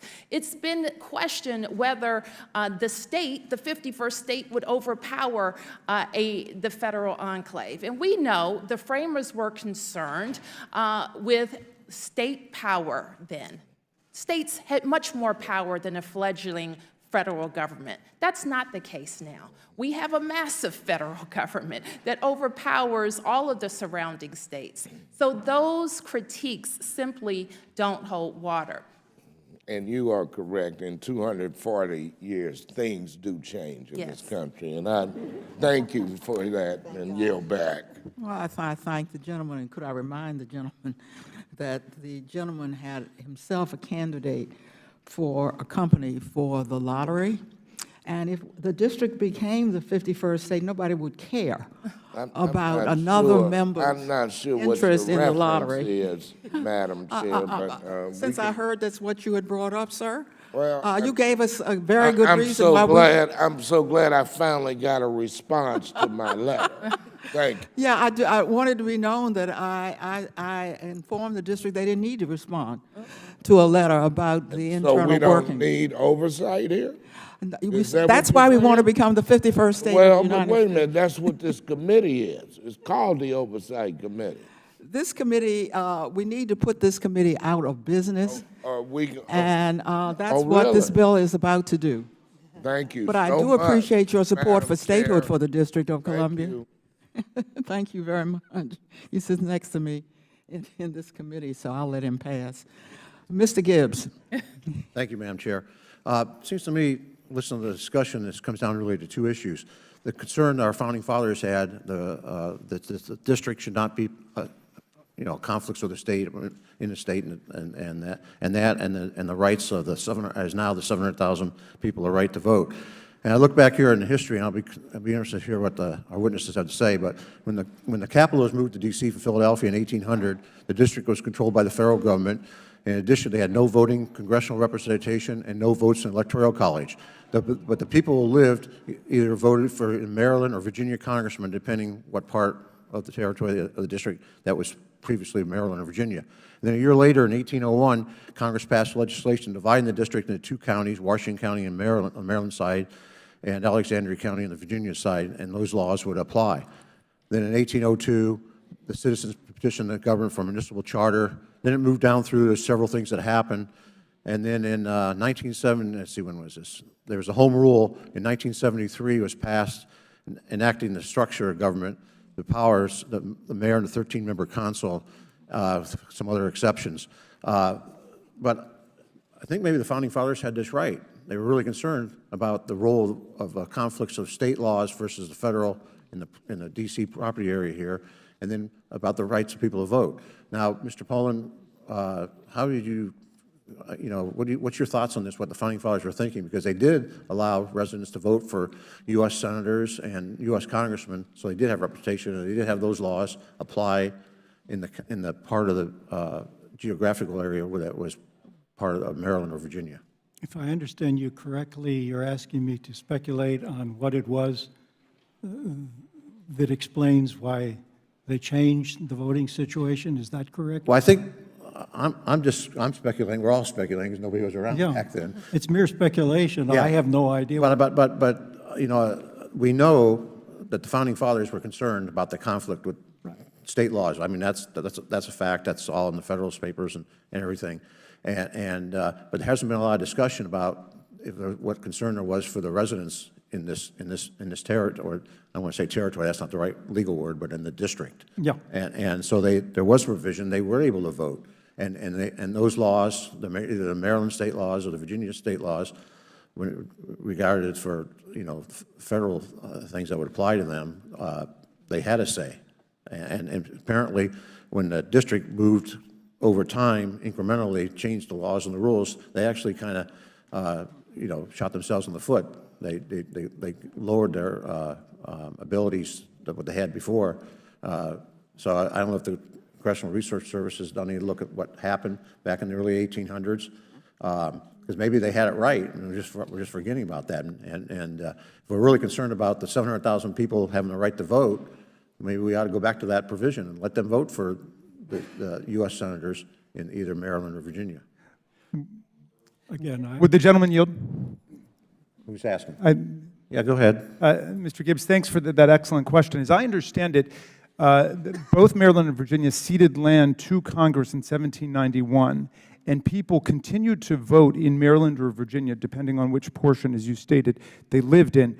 When the Organic Act was passed by Congress in 1801, that included organization for a local district, and as far as it can be told, everybody assumed that meant that voting rights ceased in Maryland and Virginia, and Madison predicted that Congress would provide for the representation of people in the district. And of course, at that point, it was a very small and seasonal population.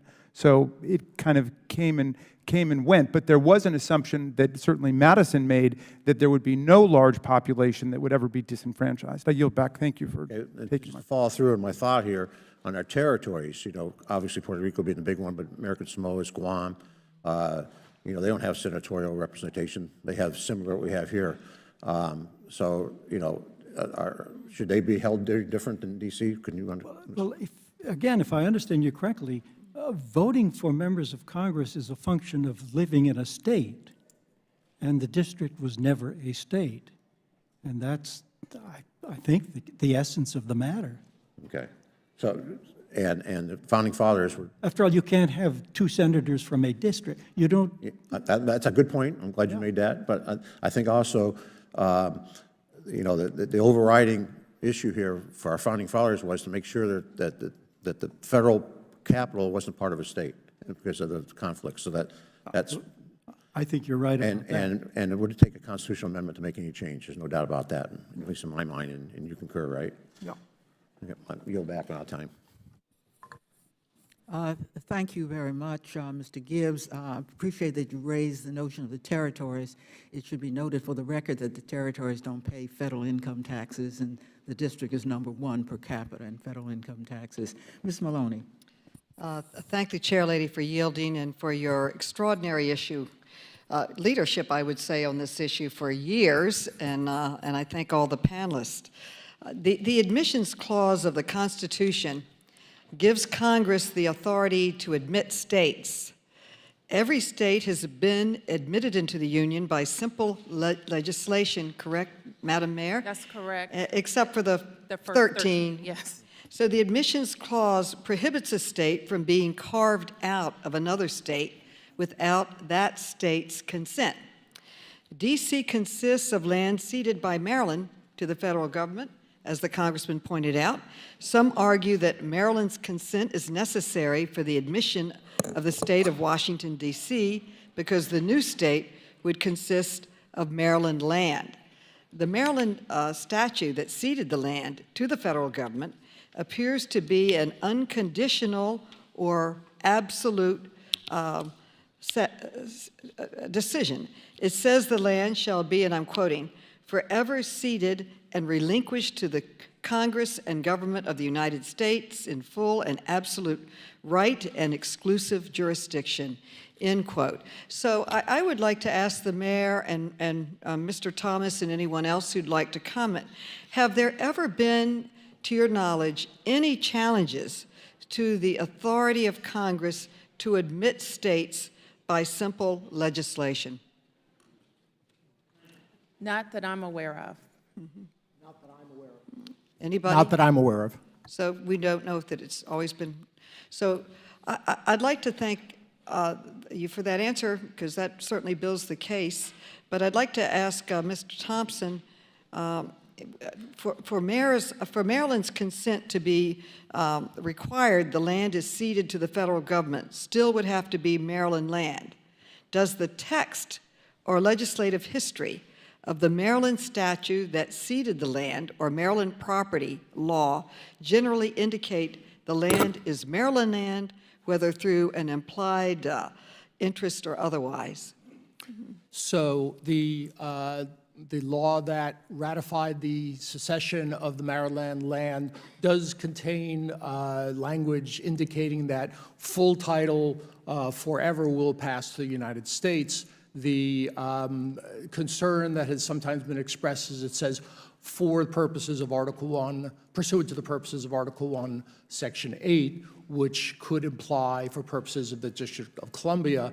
And the question would be is whether that statement of secession would in some way have an implied reversion, meaning that if the land was no longer being used for purpose of the District of Columbia, then it would be reverted to Maryland. And that is an argument that's been made. There's a lot of literature on secondary literature, law reviews, et cetera, making arguments about this. The real answer is we don't really have relevant case law. We have analogous case law from Maryland property law, which suggests that implied reversion interests in property are disfavored by courts. But the context in which this arises, which is secession to the federal government for purposes of a district, is nothing that has been addressed by a court previously. Okay, does anyone else want to comment on this? I'll just add, Congresswoman, that we concur with what the Congressional Research Service has submitted to you, in that our petition proposes to make the new state entirely out of the federal district and no part of Maryland. It is our view that Maryland ceded its land to the federal government, and the Congress can make decisions on what to do with that land, including making the federal enclave smaller. Well, thank you so much. My time is almost expired, and I yield back. Thank you. I thank the gentlelady. A reversionary clause, Ms. Thomas already said there was no reversionary clause that would say if you didn't use it, then we get our land back. And for the record, land is still being used for the nation's capital, and for residents. So it was always to be used for the nation's capital. It's not as if what would remain will not be the capital. Mr. Higgins. Thank you, Madam Chairwoman. I thank our panelists for appearing before us today.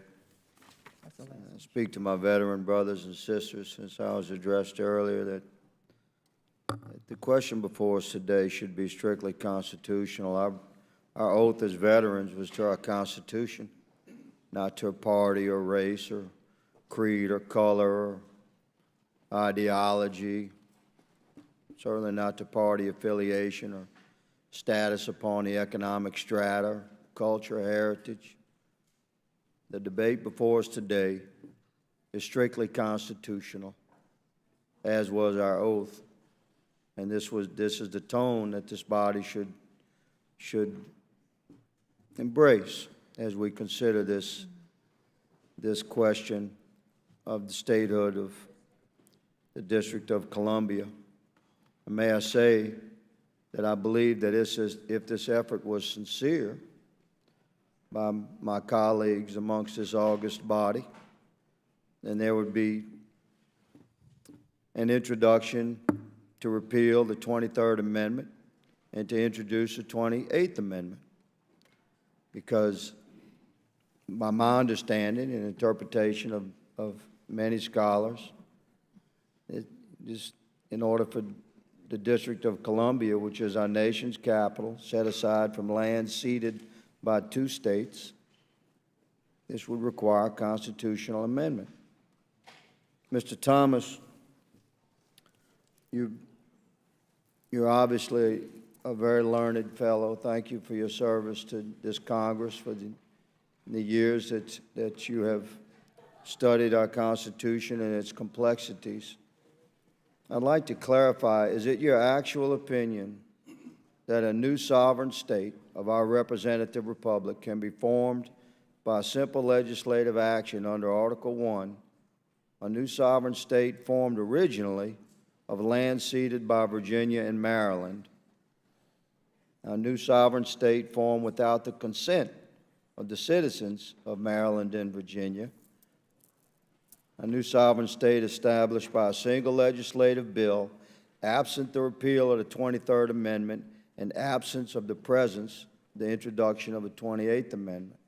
Is that just your opinion, sir, as a learned scholar?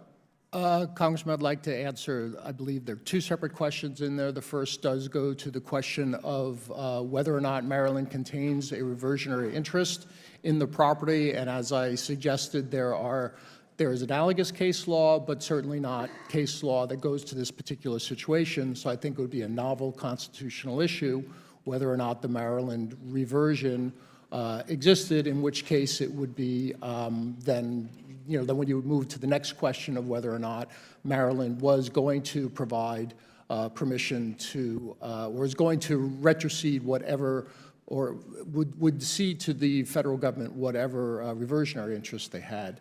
As to the 23rd Amendment, I believe that the 23rd Amendment will still be a constitutional amendment. Its application, I think, is it's a complex question. What would be left, especially because it would appear that there would be remaining people in the federal enclave, and so that would certainly be. So, in the interest of time, what you've clarified with your response is that this is quite a complex issue, is it not? I absolutely concur. Certainly. In Article 4, Section 3, new states may be admitted by the Congress into this union, but no new state shall be formed or erected within the jurisdiction of any other state, nor any state formed by the junction of two or more states. Was the District of Columbia formed by land ceded at a junction of two or more states? The original 10 square mile tract of land? The District of Columbia was created under the District Clause, and so the admission clause would be for states. And it specifically, the founders referred to not allowing a state to be formed. It's very complex. We should have this conversation. We should do so within the parameters of constitutional authority. One final question, the remainder of my time. Did you author, just in 2009, the constitutionality of awarding the delegate for the District of Columbia a vote in the House of Representatives or the Committee of the Whole? 2009, you recall this? Yes. Why would your name be redacted from this document? Do you know, sir? The public release of Congressional Research Service reports, I believe, are now being done with names redacted.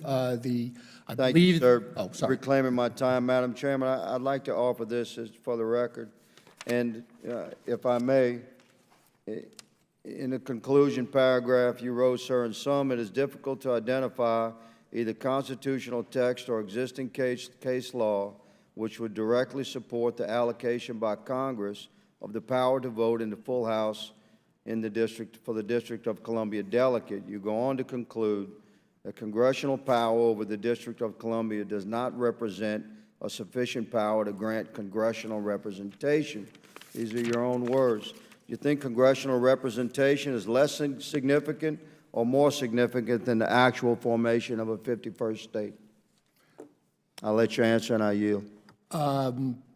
I believe that the question as to the voting rights of a committee membership is a distinct question from the admission of states. Of course, the delegate votes in committees, and the matter of the delegate vote in the Committee of the Whole was submitted to the Congressional Research Service, and it was they who said that was constitutional. On the question, I want to call now Mr. Conley. I thank the chair, and I thank her so much for holding this hearing, and welcome to our panel. Thank you.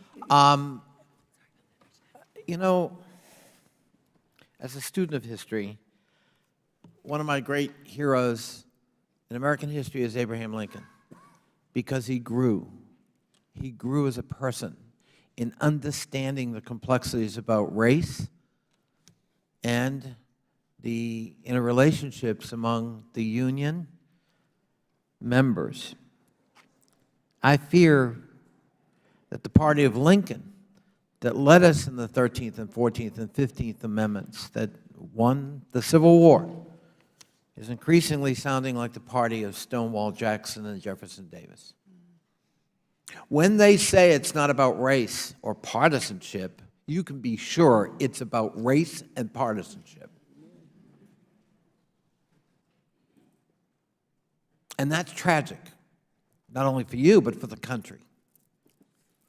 And if you don't believe that, look at the track record when Republicans take over state legislatures and governor's mansions, when it comes to voter suppression, when it comes to voter ID, when it comes to early voting to enable people to vote, consistently, they have suppressed. Why? Because they'd lose elections. This isn't about your right. They're not going to respect that. They're going to do everything they can to deny it, and have. I've heard the sanctimonious assertion, oh, I agree, people should be able to vote. Really? So when the delegate from D.C. was given the right to vote in the committee of the whole by the Democrats when they were in the majority, and when we lost that majority, what happened? Every time, the Republicans took away her vote in the committee of the whole. So much for that commitment to your right to vote, even here, even in just the committee of the whole. So let's call this what it is. It's not about the Constitution. Clearly, there are implied powers in Article 1. It's absurd to insist there are only enumerated powers. There are implied powers in every article of the Constitution. Start with Article 2. There are no end to the implied powers of the executive. What about the implied powers of the legislature? We got them too. And one of them is to determine statehood. Mr. Thomas, do you know your history? A little bit? I hope so. Okay. So we've heard you can't carve out a state. Now, I come from Virginia, and we had this unpleasantness in 1862. Do you remember what happened to the western part of my state? West Virginia was formed out of the state of Virginia. Out of the state of Virginia. Now, was that done by a constitutional amendment, Mr. Thomas? That was not done by constitutional. And does West Virginia continue to be a state in the Union today? Yes. And do you know how it happened? I'll tell you, because it had Union troops all over it. And we declared it a state, and it was ratified by Congress. No one argued you needed a constitutional amendment. Now, let me ask you another question. So, what year was the Constitution adopted? 1787. 1787, sorry. That's your answer, and you're sticking to it, right? 1787. Did the District of Columbia exist in 1787? No. No. So, the writers of the Constitution are thinking we need a capital, and probably it's going to be a small administrative enclave. Is that correct? Correct. And they couldn't even agree where it would be. Is that true? There was a lot of debate at the time. More than debate. They couldn't agree on it until after the Republic, in fact, was up and functioning. Isn't that true? Correct. And wasn't there a famous dinner at Thomas Jefferson's house where he brought together Madison and Alexander Hamilton and hammered out a compromise about where it would be located? Is that not true? That's true. That I'd have to defer to your That's true. history. Yeah, trust me in this one, Mr. Thomas. Work with me. Okay. So there was. And the deal was Alexander Hamilton got his deal on the debt.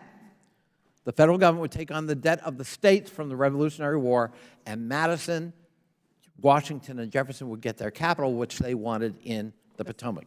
So the argument that, well, the Constitution never envisioned people voting in D.C., yeah, they never envisioned a modern metropolis of 700,000 people.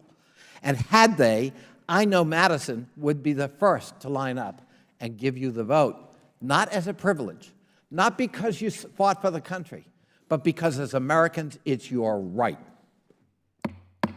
The gentleman's time has expired, and we appreciate that deep and thoughtful history lesson. Mr. Massey? Madam Chairman, may I respond to this remark that just came from Mr. Connolly?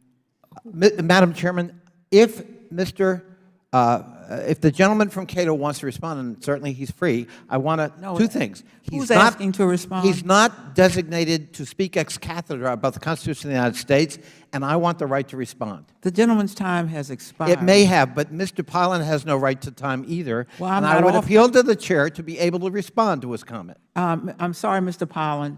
The gentleman's time has expired. If someone over on this side can offer you Madam his I thank the time. chair. Madam- And I call now on Mr. Massey. Madam Chairman, I've give at least 30 seconds to Dr. Pylon to respond. Yes, to first that of all, last the comment. Constitution was not adopted in 1787. It was adopted, that is to say, ratified in 1788 when 9 states did so.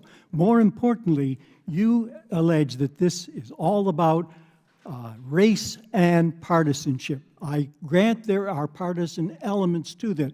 This is not about race.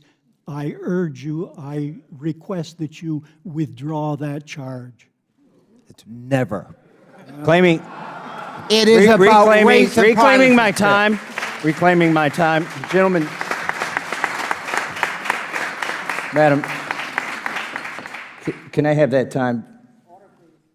May I have that time The restored? time is yours, the remaining time is yours, sir. I took 2 seconds to say never. You can have that time. Mr. Thomas, in your testimony, you say it's been argued that the framers intended the district and the federal enclaves clause to remove the new federal capital completely from the control of any state in order to avoid repeating the humiliation of the Continental Congress suffered in June of 1783. Can you tell us about that humiliation?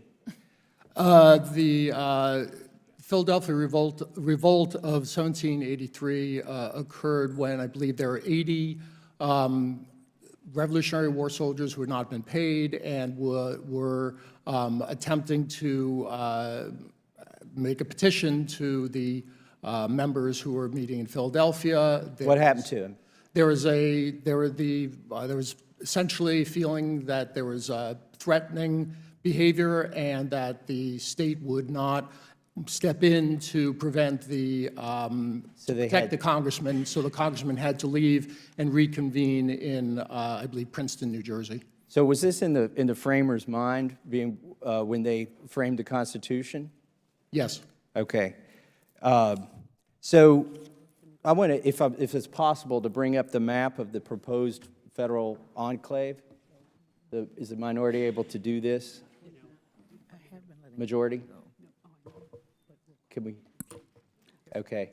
So what strikes me is how small this enclave is proposed to be. Now it's changing. So the map has changed a little bit since then, and I'll note that where it's relevant. But Mr. Thomas, where do you park? I take the Metro. You take the Metro, okay. Good answer. That's nice. Some of my staff actually park out where the new state would be. So what's proposed basically, and a lot of Capitol Hill staff would be parking outside of the federal enclave. Doesn't it seem like there would be some influence if the congressional staff had to appeal to the new state to park? I agree that if there's a parking issue, that would certainly could impact some staff members. So another thing that strikes me about this map, if you look at it, if you go from the Capitol down Pennsylvania Avenue toward the White House, there are a few blockouts there. Mayor Bowser, can you tell me what those blockouts are? I'm sorry, I didn't follow. If you go from the Capitol down Pennsylvania Ave toward the White House, the enclave, that would be the boundary between the new state and the federal enclave that's left. But I see there are a couple cutouts there. Can you tell me what those cutouts are? One of them is the state capital for the 51st state. What's the other one? Can you give me the cross street? They're not really labeled. 12th Street? Oh, what is it? It's a hotel. It's a hotel. Yes. Who owns the hotel? The President of the United States. Isn't it a federal building? It's the Washington Emolument. I'm sorry? That was cute. He's interrupting. Mr. Thomas, can you tell me what that property is? May I just respond Yes. to you, Congresswoman? Yes, It is a lease, a long-term lease with the GSA. To who? To the Trump Organization. To the Trump Organization. So was it your decision when this line was drawn to put the Trump Hotel in the new state, which is to take that federal property that's leased to the Trump organization. Did you all decide you wanted that in the new state? Was this a decision you were involved in, or did you discuss it with your delegate here in Congress? No, it was our decision with the voters of the District of Columbia and with the Council of the District of Columbia.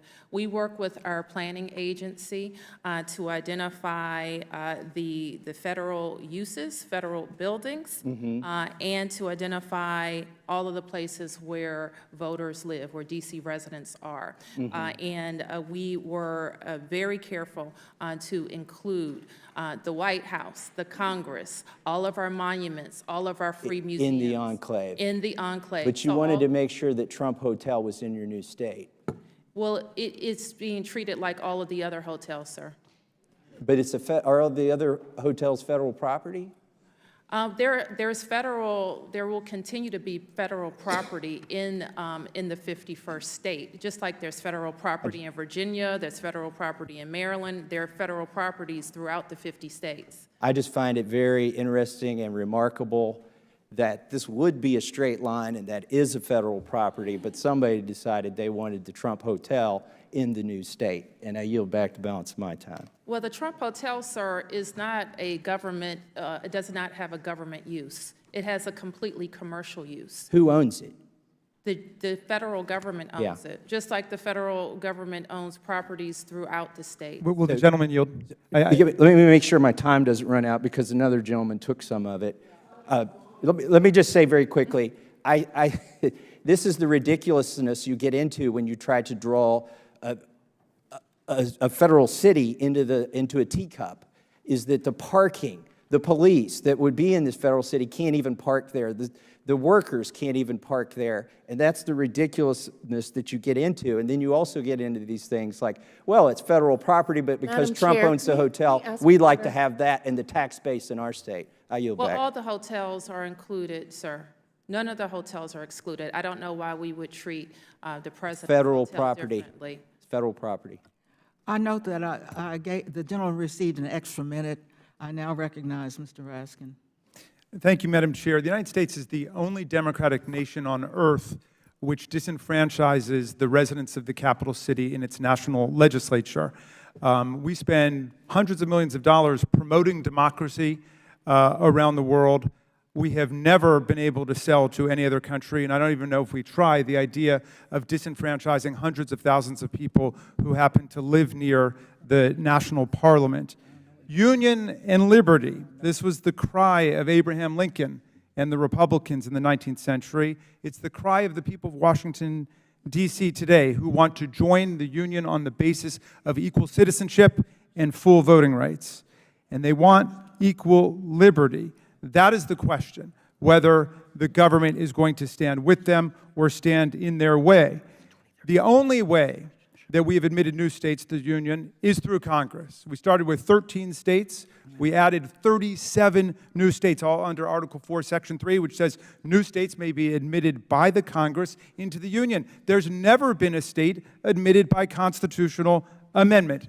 The Congress has the power to admit new states. The people, through the 9th Amendment and the 10th Amendment, have the power to create new states and to petition for admission, which is exactly what's happened here. Very quickly, Ms. Mayor, what is the name of the new state?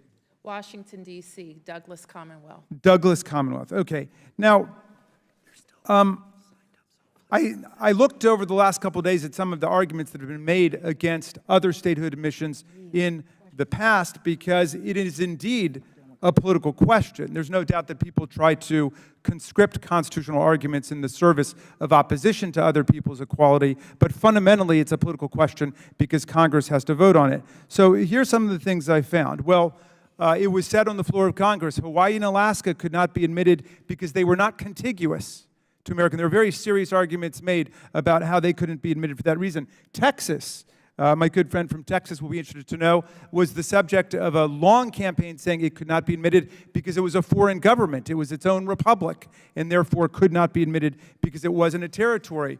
All of these arguments about how the land that is the District of Columbia today can't be admitted because it used to be part of Maryland were made about Maine, because it used to be part of Massachusetts, Vermont, because it used to be part of New York, West Virginia and Virginia, Kentucky and Virginia, Tennessee and Virginia. All across the country, these exact same arguments were made. They said that Idaho and Utah could not be admitted to the Union because of the practice of polygamy in those states and because of the political control of the Mormon Church. And actually, it was the Republican Party making those arguments that Utah and Idaho were not qualified to be admitted to the Union. And so now today, the totally, I think, fraudulent and deceptive argument is made that you can't turn the federal seat of government into a state, and therefore that disqualifies what the good people in front of us are trying to do. But that's not what they're trying to do. They are not trying to turn the seat of government of the United States into a state. They're trying to redraw the boundaries of the federal district, and there's very clear historical precedent for that that's controlling here. It's exactly what Congress did in 1847 when it redrew the map of the federal district and retroceded to Virginia, Alexandria, Arlington, and Fairfax County. So if Congress doesn't have the power to redraw the federal district, then those lands were illegally given back to Virginia. So that seems completely beside the point. It's an irrelevant distraction. But the worst distraction today has been the argument I really was quite shocked to hear about Jack Evans, who's a city councilman in the District of Columbia. The claim seems to be that if one person in a jurisdiction gets in trouble, you disenfranchise the entire community. That cuts against everything we believe in about democracy. We don't believe in American democracy in collective guilt. We don't believe in mass punishment. And we don't believe in depriving the people of democratic political sovereignty because of the sins, real or imaginary, of a single individual. And I would go through all of the politicians in all of our states, of everybody who's sitting on the panel today, to talk about the people who have been prosecuted, convicted, removed from office, and so on. But it would be beneath the dignity of this chamber. But it is beneath the dignity of this chamber to say that we should be disenfranchising, tax-paying, draftable, serving citizens of the United States because of the sins of one person. And with that, I happily yield back to you, Madam Chair. Thank you.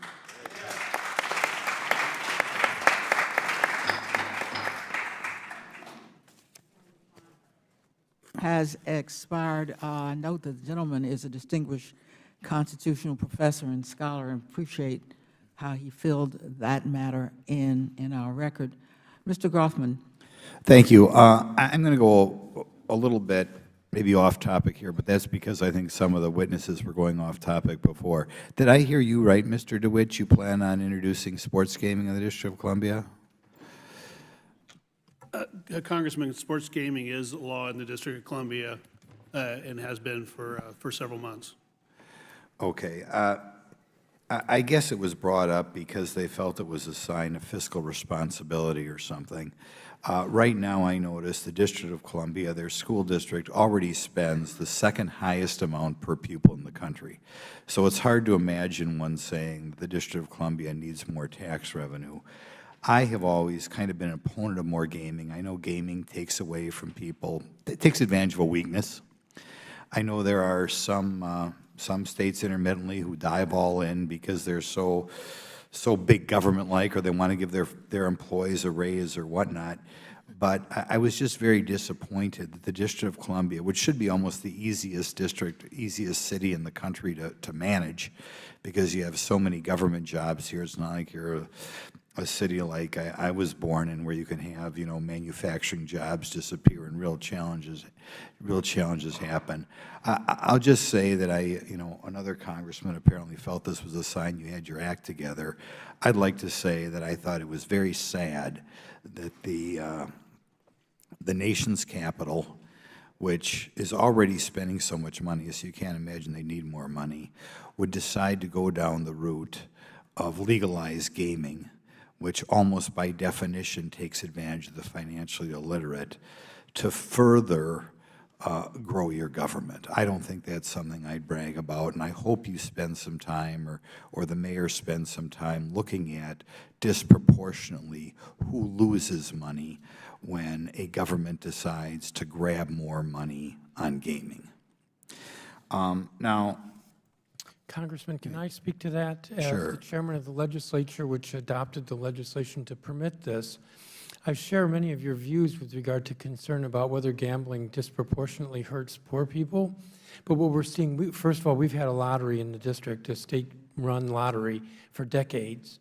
And what we have seen is that with the Supreme Court decision a year ago, that the states are picking up this new application, which allows for the sports betting. We expect that this will happen in Maryland, it will happen in Virginia. We've seen it already happen in a number of other states since the Supreme Court decision. We were not motivated by, oh, we want to do this because we need more money. We were motivated by this because we believe that there is a demand, as we're seeing in other states, there's a demand for expanding the lottery options. That is why we did that, and we didn't bring it up to say, oh, look, we should be a state because, look, we can do this. It actually was brought up for another reason. I think it was questions by a different congressman. right, a congressman brought it up apparently as something that was good that was done. We have lottery in Wisconsin as well. I think subjectively, if you look at the people who sit there in the convenience store and buy ticket after ticket after ticket, it doesn't look like the people who can afford to buy ticket after ticket after ticket. But I know a lot of times politicians view their goal as always getting in more money, and I was disappointed the District of Columbia decided to go down that route. Now, obviously there are problems in the District of Columbia. You are spending the second most in the country per pupil in your schools. I know there are all sorts of ways to rank schools, but at least, you know, my little online search shows you being third from the bottom in test scores, I think behind Louisiana and New Mexico. There are all sorts of crimes out there, but murder's the one that is most publicized, and at least from what I can see on my quick search, I think if you were a state, you'd have the highest murder rate in the country over Louisiana, somewhat substantially. I think, I'll ask one of you on the education thing. How do you wind up, or could you comment on having the second highest cost per pupil, but like the third lowest test scores? What do you attribute that? If I may, Congressman, let me start with your question about public safety in Washington, D.C., because I want to address that head on. And certainly what we have seen over the course of many years, total crimes going down across our city, but certainly we are concerned about any crime, and especially homicide. I do want to point out part of the reason that we are here to demand full statehood and sovereignty for the people of our district is because I control a part of the criminal justice system, and you on the federal level control the rest. I control our police department and the human services agencies that enforce our laws, but it's the federal government who controls the prosecutors, the courts, the supervising agencies for adult offenders and for youth offenders. So the way that you and all of my residents can ask me about how we're driving down crime is to make sure that we have complete control over the agencies that affect crime in Washington, D.C. And statehood is the way that we get there.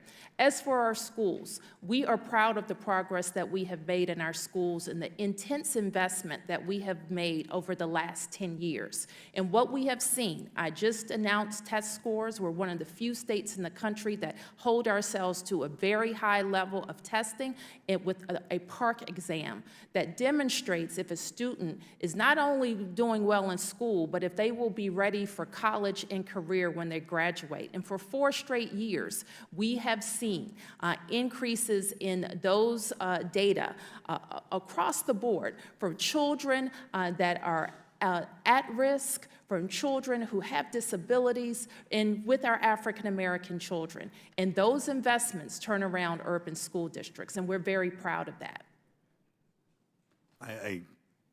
My time is up. I call on Ms. Plaskett next. Thank you all for being here, for your patience, and I want to thank the audience for what appears to be their full support of the District of Columbia.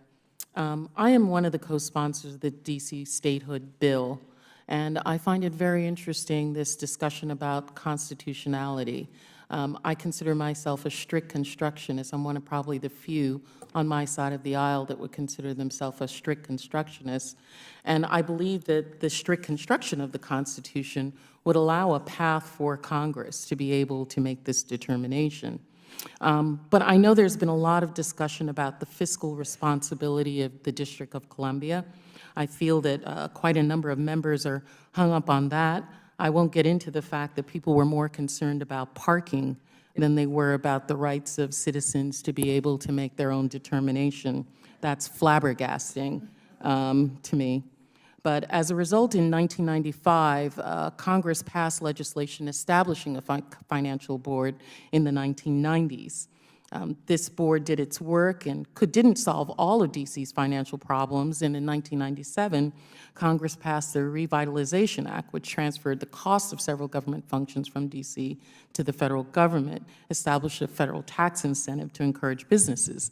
In 2001, the Financial Control Board suspended its activities and has remained dormant, and the tax incentive expired in 2011.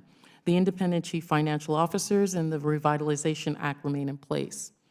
Mayor Bowser and Mr. DeWitt, what assurances do we have that the state of Washington, D.C. could afford to be a state and would not require special federal support?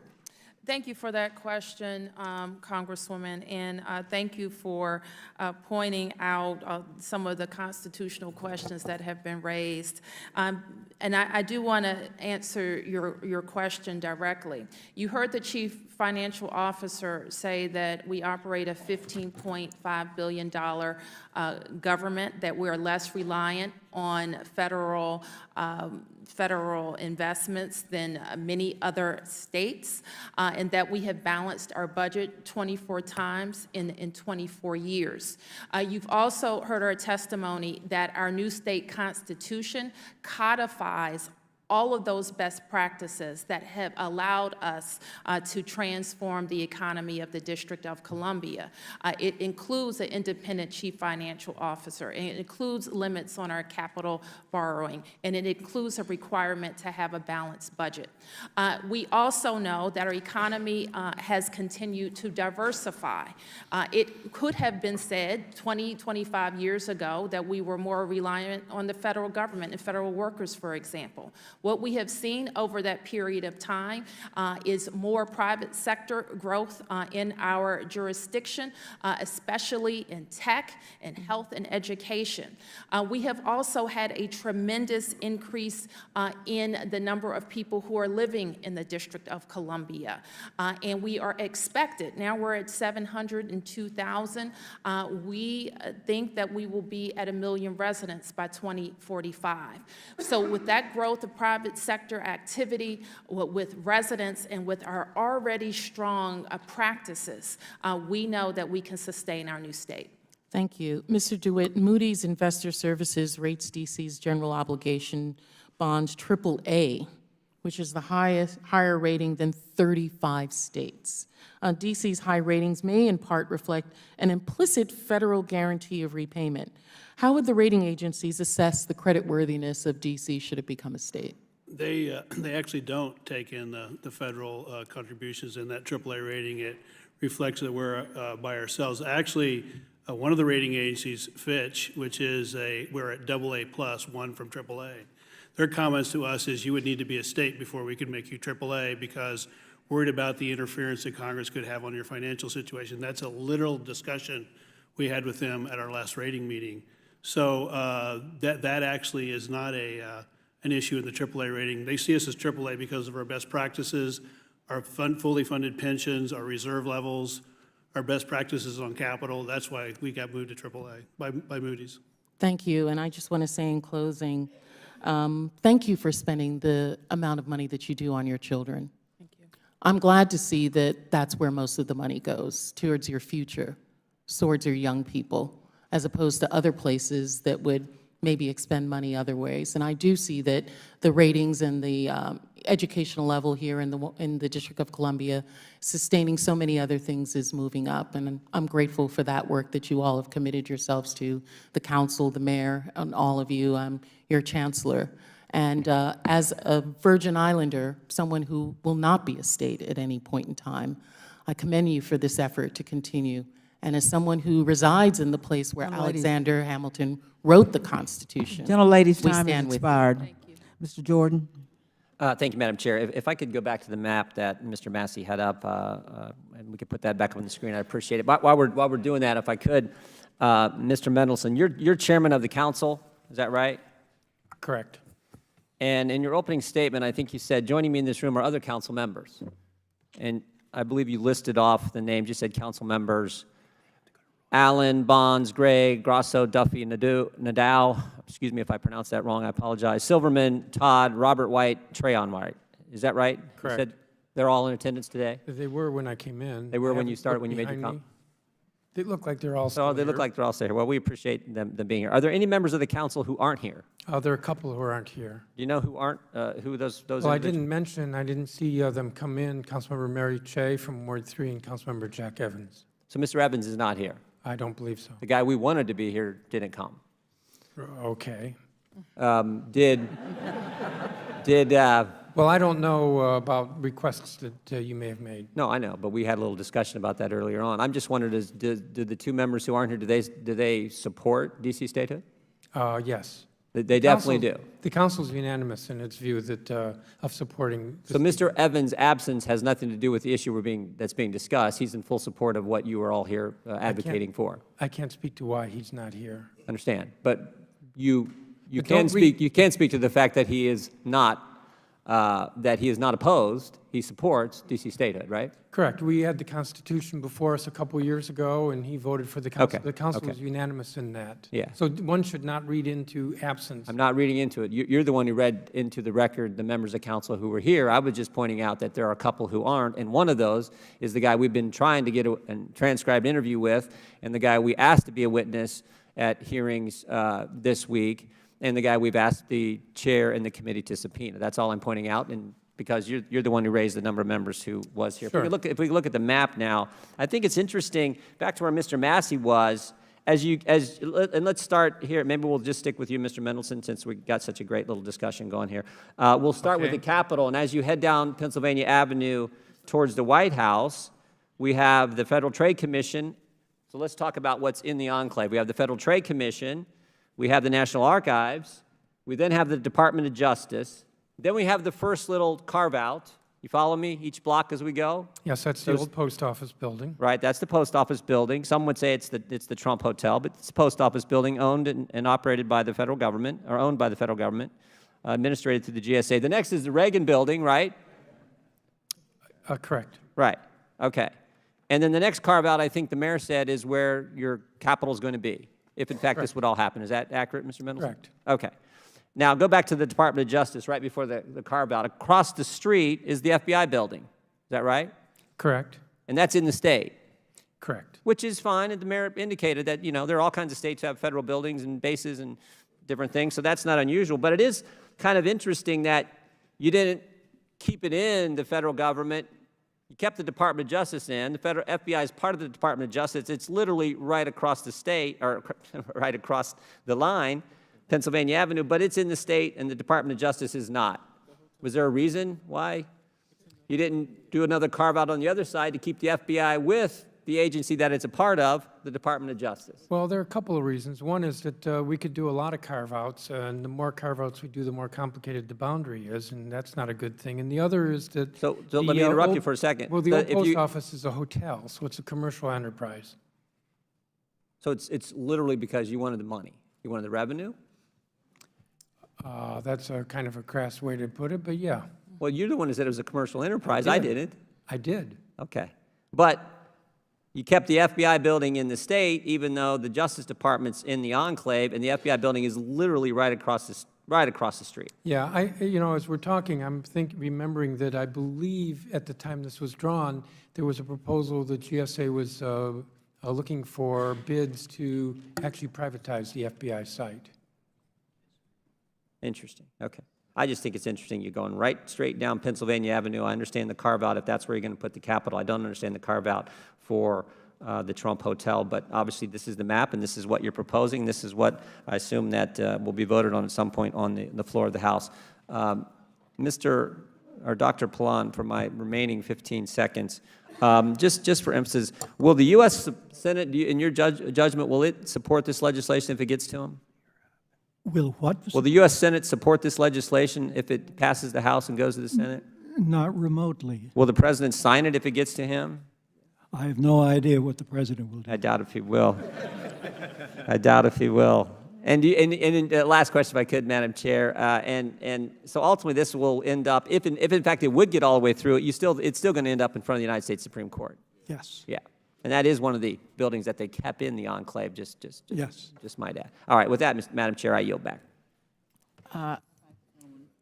His questions, and just for the record, the Hotel Monaco is owned by is another hotel owned by the federal government. It's in the enclave, I believe.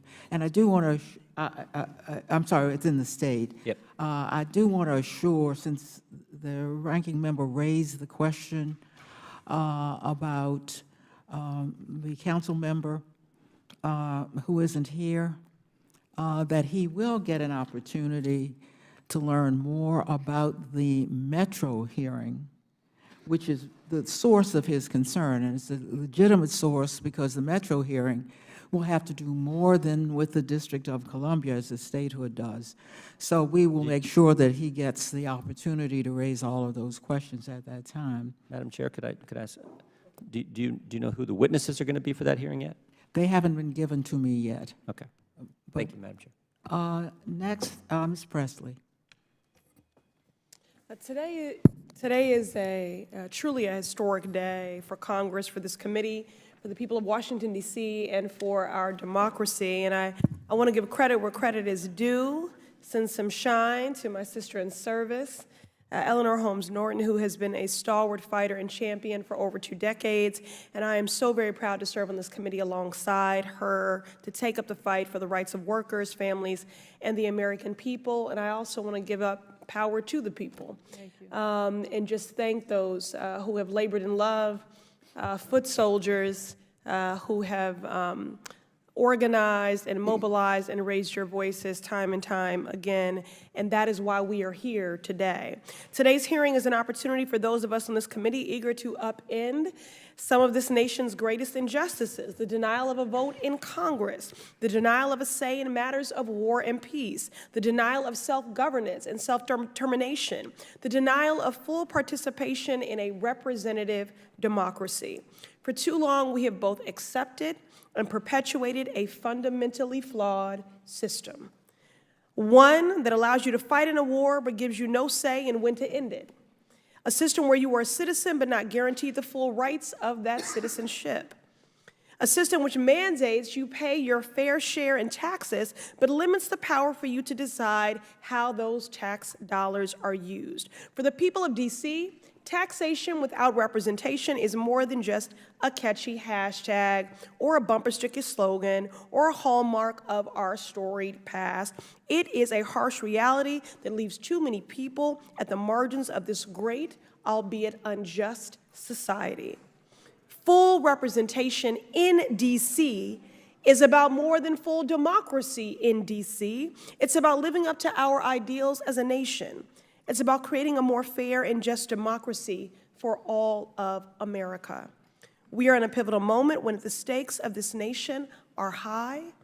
In looking around this room today, we have a formidable movement afoot, and we must no longer be willing to justify injustice. We must no longer be willing to deny American citizens the full rights of citizenship. We have the momentum, and now we must use it. And so I'm here on this historic day in solidarity. And I did want to ask Mayor Bowser and Chairman Mendelson, I know you were alluding to this earlier, but I wanted to give you some time to further expound upon how has this form of government affected D.C.'s mandate to carry out the will of its people?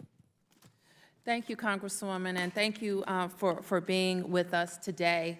And I think you have laid it out perfectly.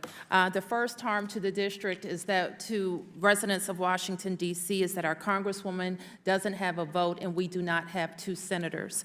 But it is also true that our lack of sovereignty harms us too. The laws that we pass are subject to review by this Congress, and the budget that we pass is subject to review by this Congress.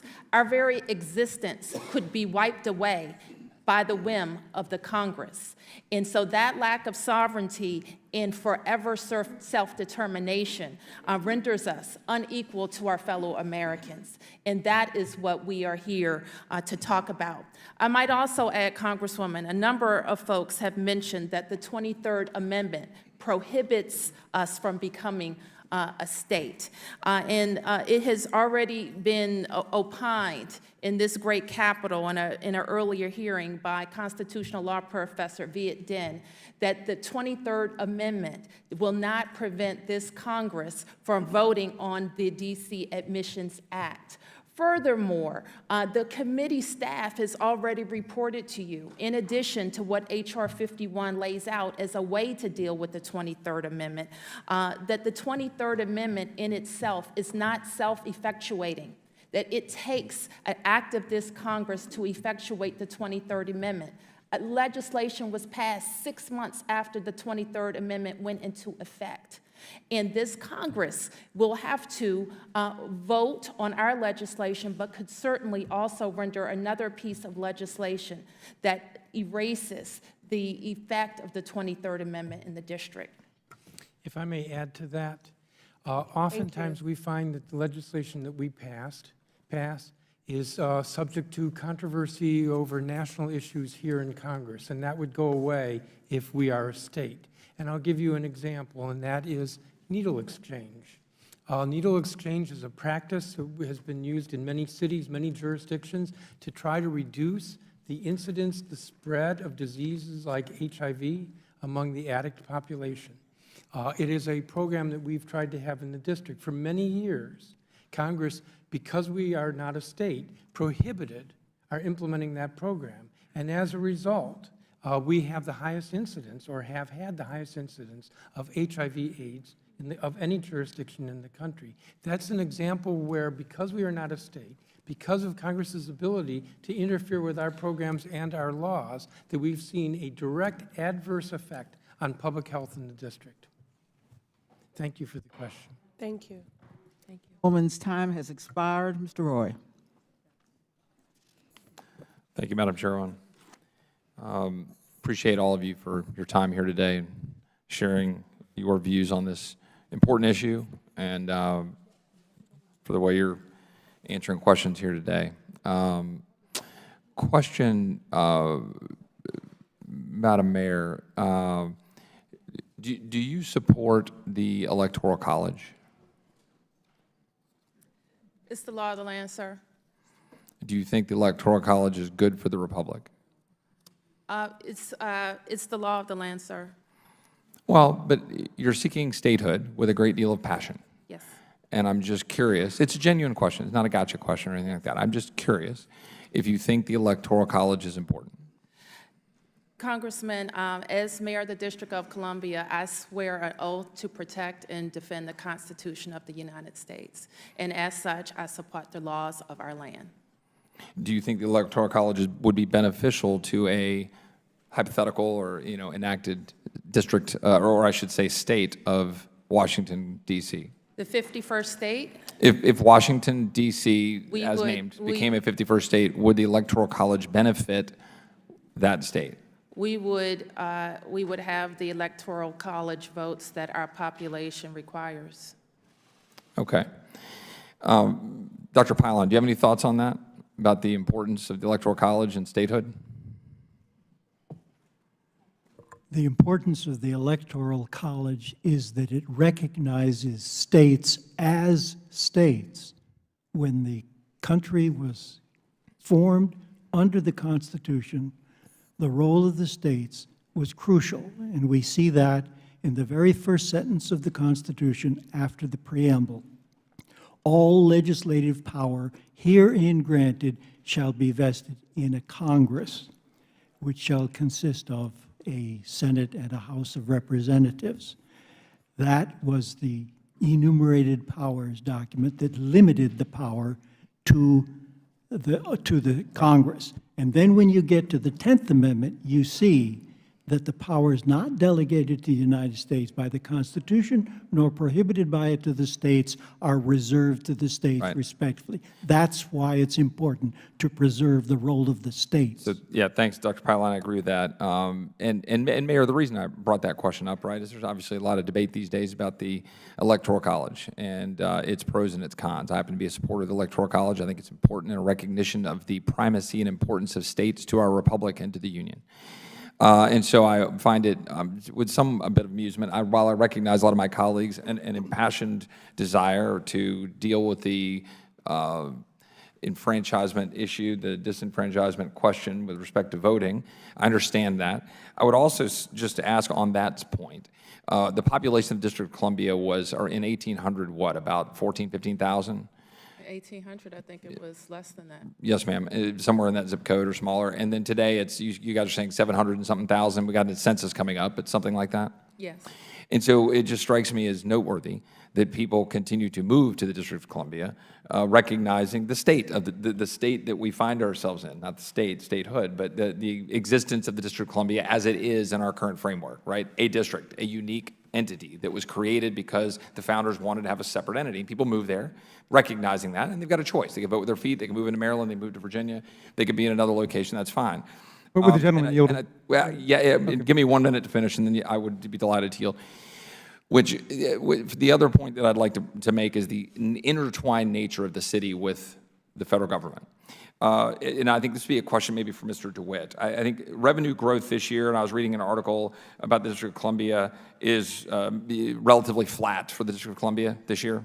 Is that true? No, that is not true. It's growing at more than 3%. Okay, earlier this year, you predicted revenue growth would pick back up to 4% in fiscal 2020, but that it was relatively flat. There was an article that had you quoted along those lines. It means relatively flat prior to the other forecast. It's still growing at more than 3% a year. Okay, but one of the points that was raised was that there was a hit that came from the 35-day federal government shutdown. Is that correct? That is correct. A revenue shortfall of like $47 million potentially. That is correct. And my point being is there is an inherent unique quality to the District of Columbia, the way it was created and structured. We saw the questions about the maps, and we can debate about garages and so forth. The point my friend from Kentucky was trying to make is that when we try to cut this down to just basically the mall and the Capitol and the White House and a handful of federal buildings, it is not taking into account the extent to which this city has been built up around the federal government and is inherently intertwined in terms of the population, economy, jobs, and so forth. And so I think that it's important to recognize that. And I open the question with respect to the Electoral College, recognizing that if states are central to our existence as a republic, we recognize the importance of why senators matter. And it's not just a game of power. It's a game of why those senators matter to represent that state, and I think that's important in this discussion. If I could Thank just, you, ma'am. Mr. Chairman. Madam Chairwoman, if I Well, could just. the gentleman's time has expired, but you may respond, Mr. Mendelson. Thank you. There's no question but that the district is affected very much by the federal government economically, and we did take a hit with a shutdown, but so did Northern Virginia and Maryland. I'm aware. Sequestration a few years ago, we saw that Maryland and Virginia were hurt just like the District of Columbia was. Sure. So we're not unique in that regard. There is a relationship, no question about it, but it's not, in terms of the economy, it's not unique to the district just because the federal government is seated here. It affects Maryland and Virginia substantially as well. And I would just add with regard to the Electoral College, I think, share your view on it. We don't expect it to be any change. We have 3 votes in the Electoral College now, and we expect with statehood we'll have 3 votes in the Electoral College. Thank you very much for that response. Ms. Tlaib, Mr. Sarbanes. Thank you, excuse me, thank you, Madam Chair, and congratulations on your advocacy on this issue. This is a historic day, and I want to congratulate the District of Columbia. I want to thank all the advocates and the city officials who've come here today and have stayed for the entire hearing to demonstrate their support for D.C. statehood. The Congress of the United States, the House of Representatives at least, on March 8th of this year passed the For the People Act. It was the first bill we introduced, a comprehensive effort to restore our democracy with stronger voting opportunities, registration and voting, accountability in government, campaign finance reform. As that bill was coming together, the narrative around it was to give people their voice back, that too many Americans all across the country feel that their voice is not respected, that they don't have the power in their own democracy that they deserve. And as we said those kinds of words over and over again, it became very clear that there needed to be some statement contained within the four corners of H.R. 1 with respect to D.C. statehood. And I want to thank Ms. Norton for pushing very hard for that, to put findings, language into H.R. 1 that says that Congress finds that the District of Columbia residents deserve full congressional voting rights and self-government, which only statehood can provide. That passed the House of Representatives. You have moved this campaign, this effort for D.C. statehood to a new place, and I want to congratulate you for that. It also can be observed that if we can finally achieve this, if we can grant D.C. the statehood that it deserves, it's not a gift. This is something that the residents of the District of Columbia have earned over the course of their history. You've earned it. You've served your country. You've paid your taxes. This is something that is owed to the residents of the District of Columbia by this nation.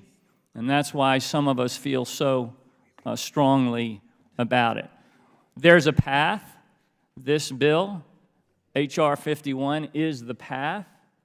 I don't understand. I must tell you, I've listened carefully to the arguments that are being thrown up against this bill on the other side, and it sounds like angels dancing on the head of a pin. It doesn't make a whole lot of sense to me, because I don't think there really is a good, powerful rationale to object to H.R.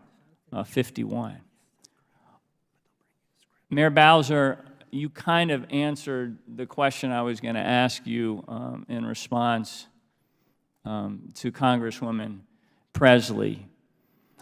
But talk a little bit more, if you would, about what it's meant to the residents of the District of Columbia to have been treated essentially as second-class citizens for so long. What does it mean to carry that around on your shoulders as a resident? And what would it mean to D.C. residents if finally they could throw off the burden of that second-class citizenship and have D.C. statehood and full voting rights embraced by the Congress of the United States? Well, thank you for that. Thank you for that question, Congressman. And certainly, I described at the beginning, I was born and raised here. And it would not be a simple question for me just to up and move to another state to get the rights that are due me as a tax-paying American citizen. And it is a great indignity. Having been twice elected by the people of the District of Columbia as their chief executive and 3 times elected as a legislator, that I would have to come to this Congress to appeal to it not to overturn the laws that have been duly passed by the D.C. Council and signed by its mayor.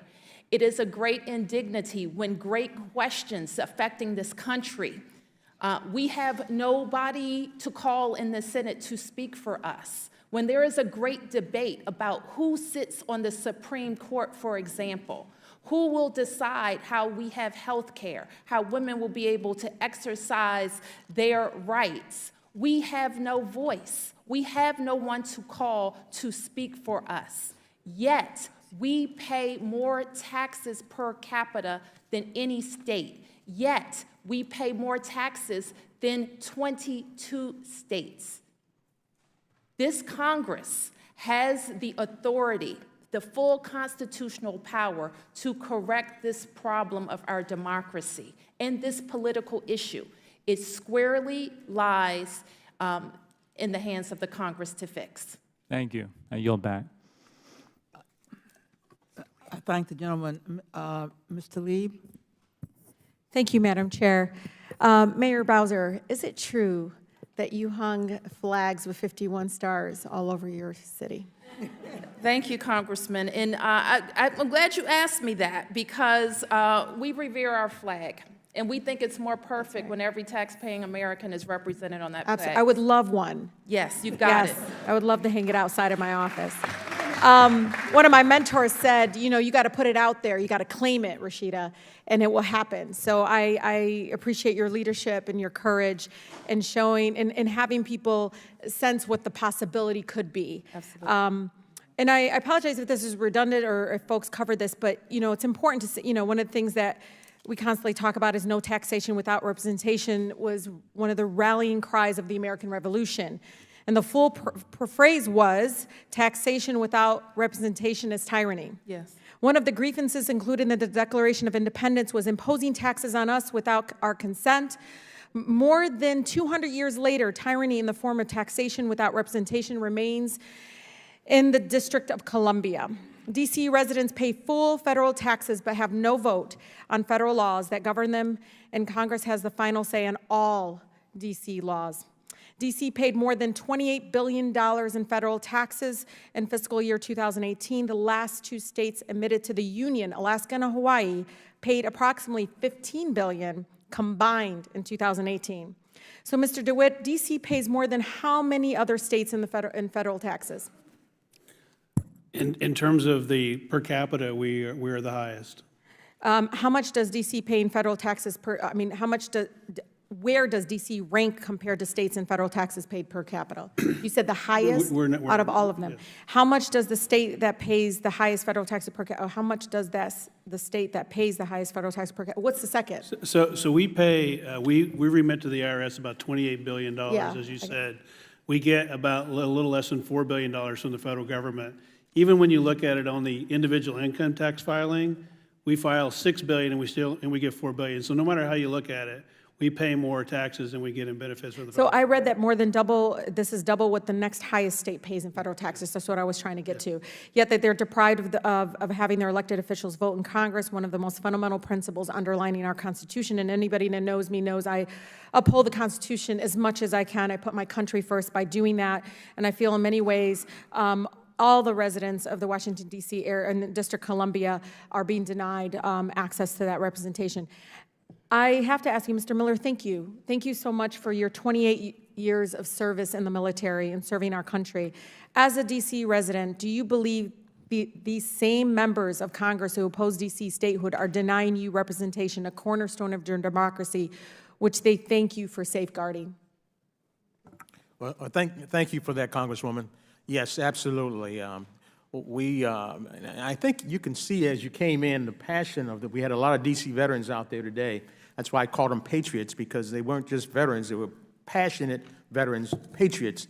And I think that certainly they would want all of our members who are in support from both houses, because, you know, they serve, especially at our conventions. They belong to a lot of veteran service organizations. And so they're there with their fellow members from other states. And their fellow veterans are saying, hey, you know, what's your position or what's your congressional position on certain issues? And they can't even say we have one. And so they can't even get into the dialogue with their own fellow veterans who they serve next to in their service.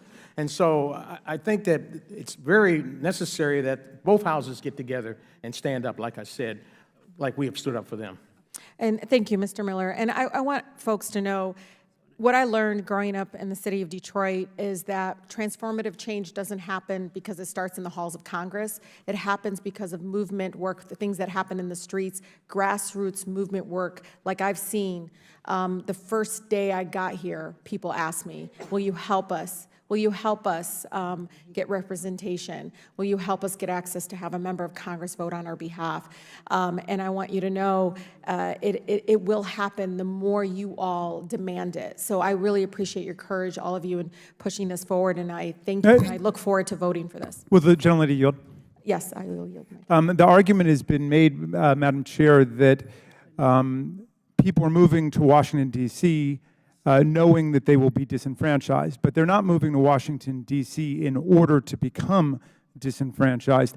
And all of the federal territories that we've admitted as states had people who moved there knowing full well that, at least at the beginning, they would not have voting rights. If we used the rationale of the gentleman from Texas, none of those territories, none of those republics, including Texas itself, ever would have been admitted because the people living there knew that they were disenfranchised under our system. The inescapable imperative of American history is to give everybody equal rights, equal citizenship, and the right to participate in our government. I yield back. Thank you for yielding.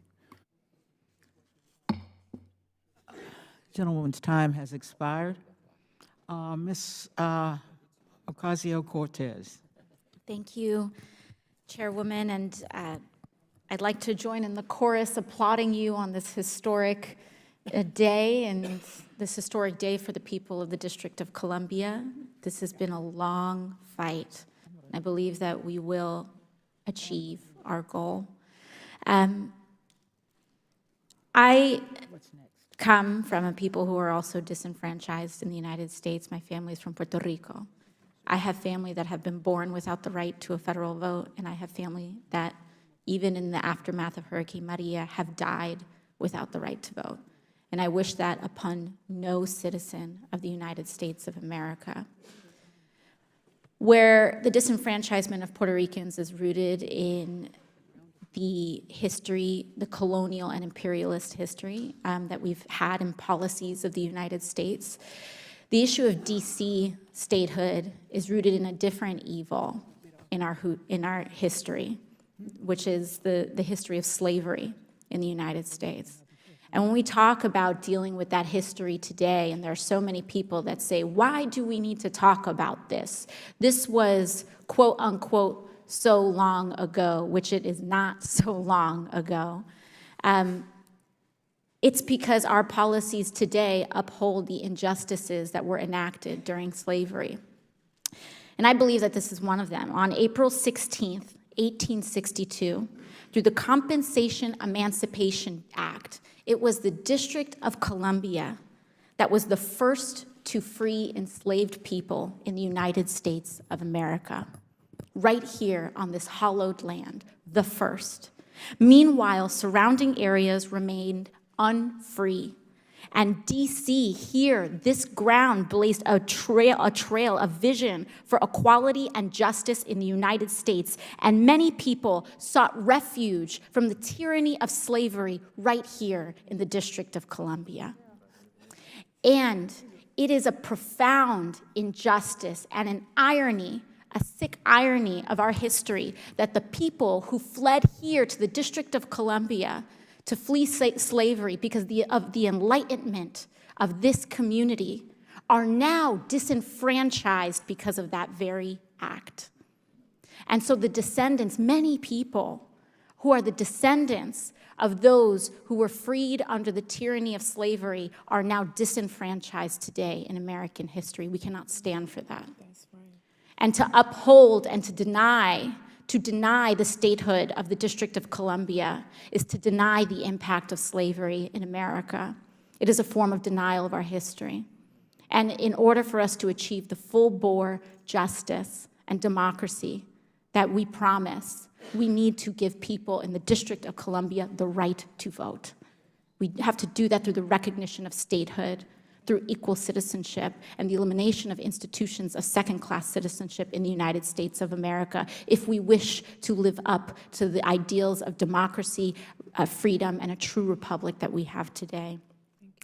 But with that being said, we need to, I think, also highlight the very real impacts of that disenfranchisement. Mrs. Bowser, how does DC's current status affect children, elementary school students in the District of Columbia? Well, thank you, Congresswoman.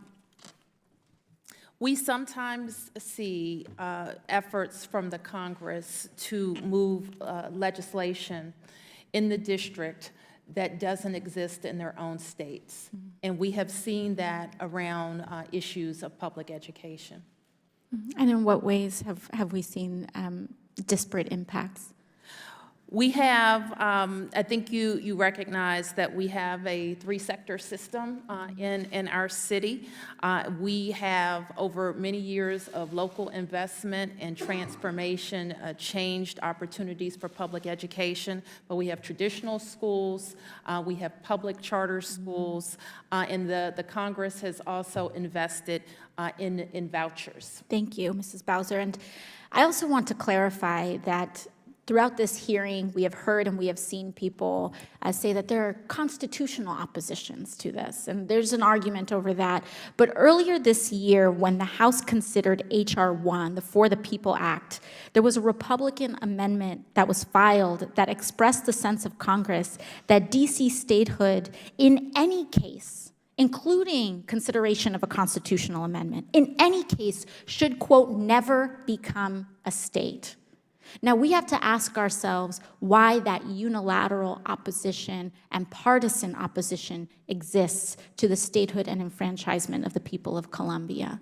And overwhelmingly, we have to see that when each of these grounds continue to be eroded and we still oppose enfranchisement of the District of Columbia, we're upholding institutions of injustice, and I want to thank all of our witnesses here today. I again want to congratulate our chairwoman on a historic hearing and everyone here that's fighting for what's right. Thank you very much. Thank you, Congresswoman.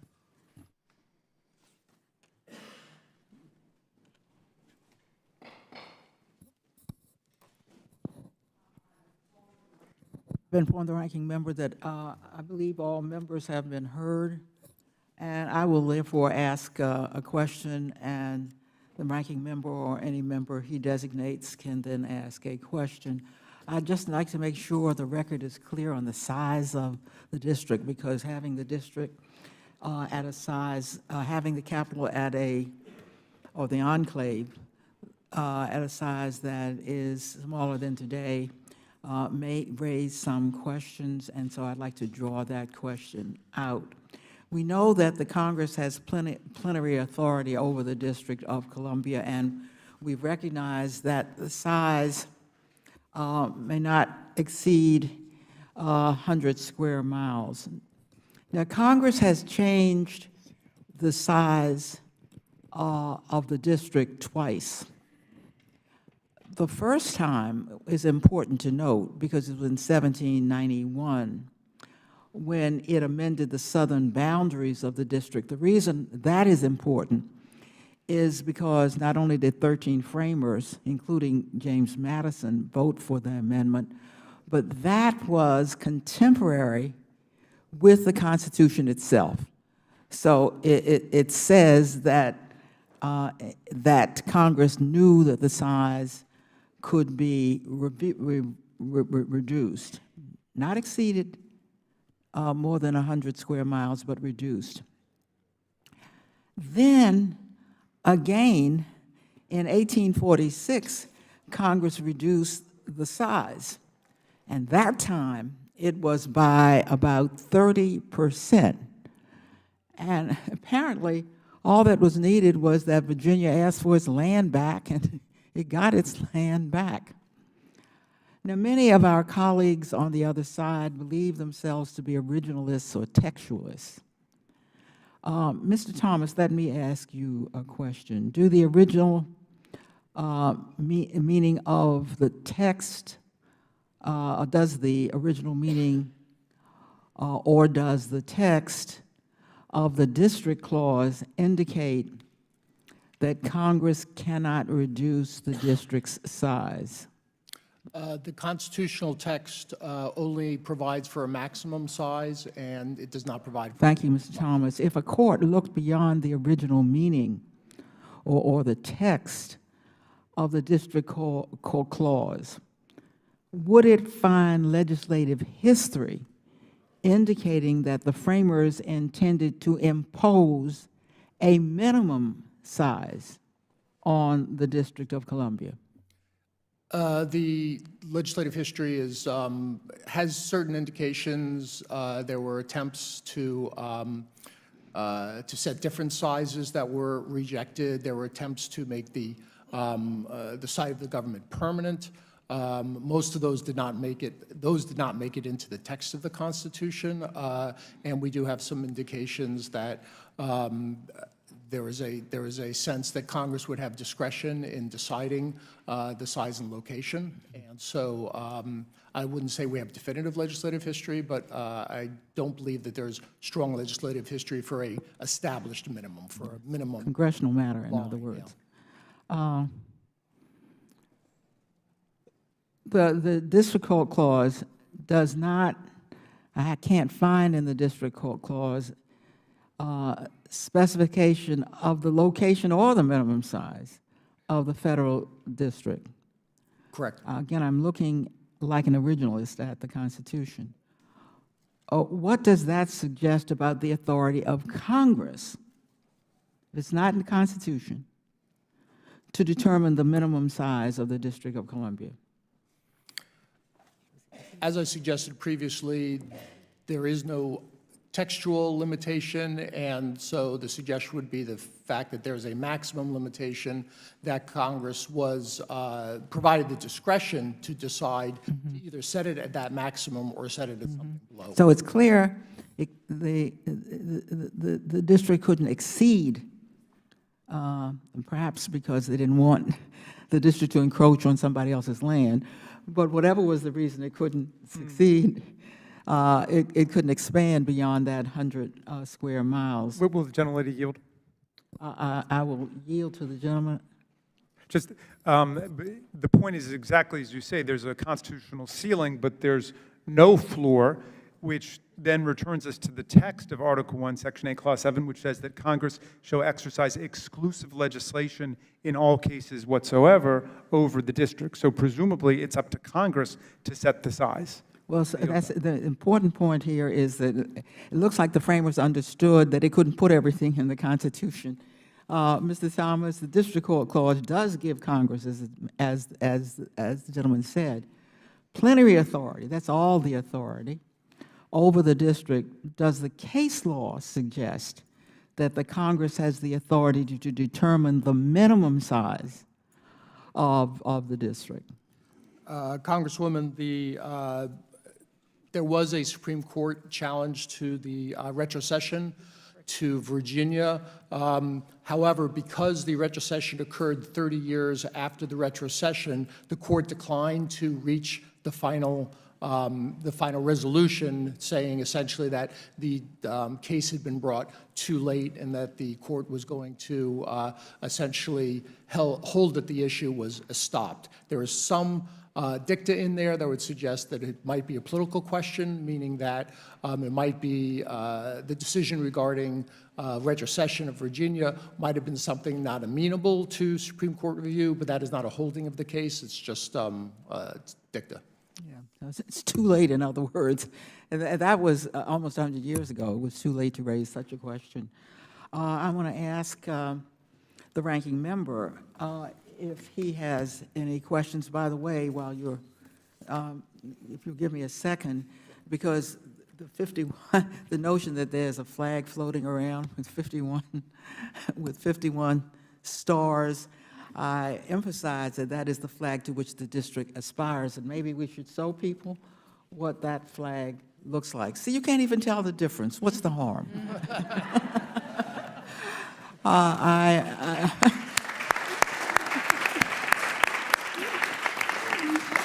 I'm pleased to yield to my good friend, the ranking member. I thank the chair, and I do want to thank all our witnesses for being here today for this hearing. Maybe just a few things that were raised by the gentlelady from New York and her questions about education. So maybe I'll come to you, Mayor.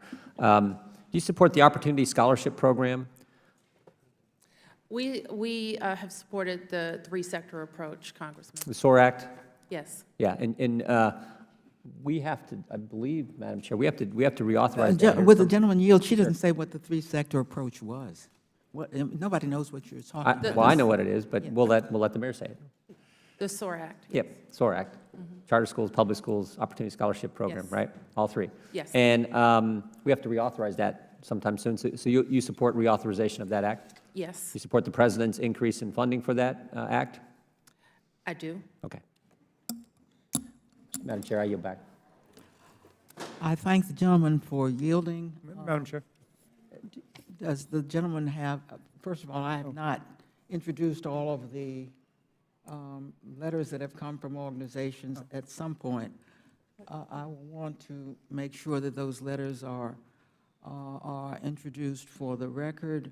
The gentleman, have a question? Well, it's a submission for the record.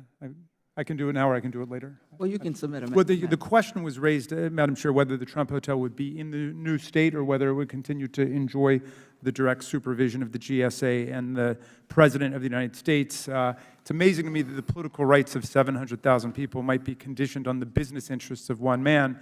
But in any event, the Trump Hotel would be treated just like the other private hotel that is located on federal land, the Hotel Monaco, which is also in downtown D.C. And there's just this article from Politico called GSA Ignored Constitution on Trump D.C. Hotel Lease that has some of the details of these matters.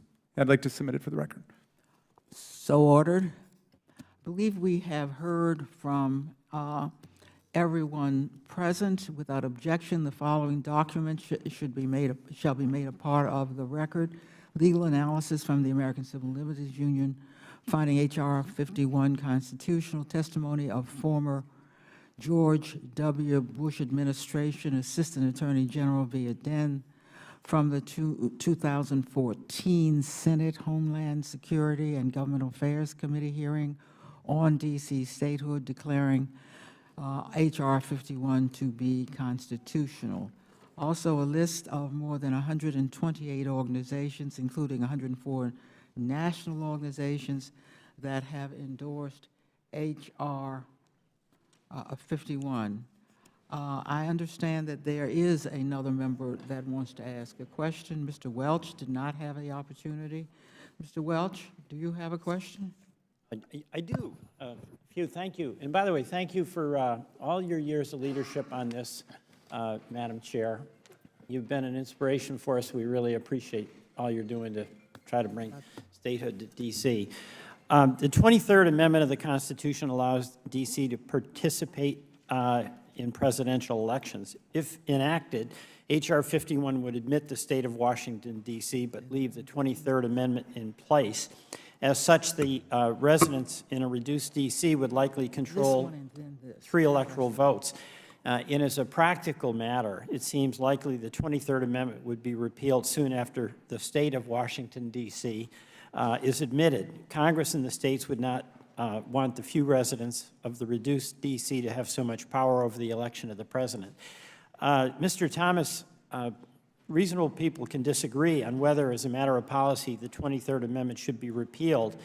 However, does the Constitution require that the 23rd Amendment be repealed before admission?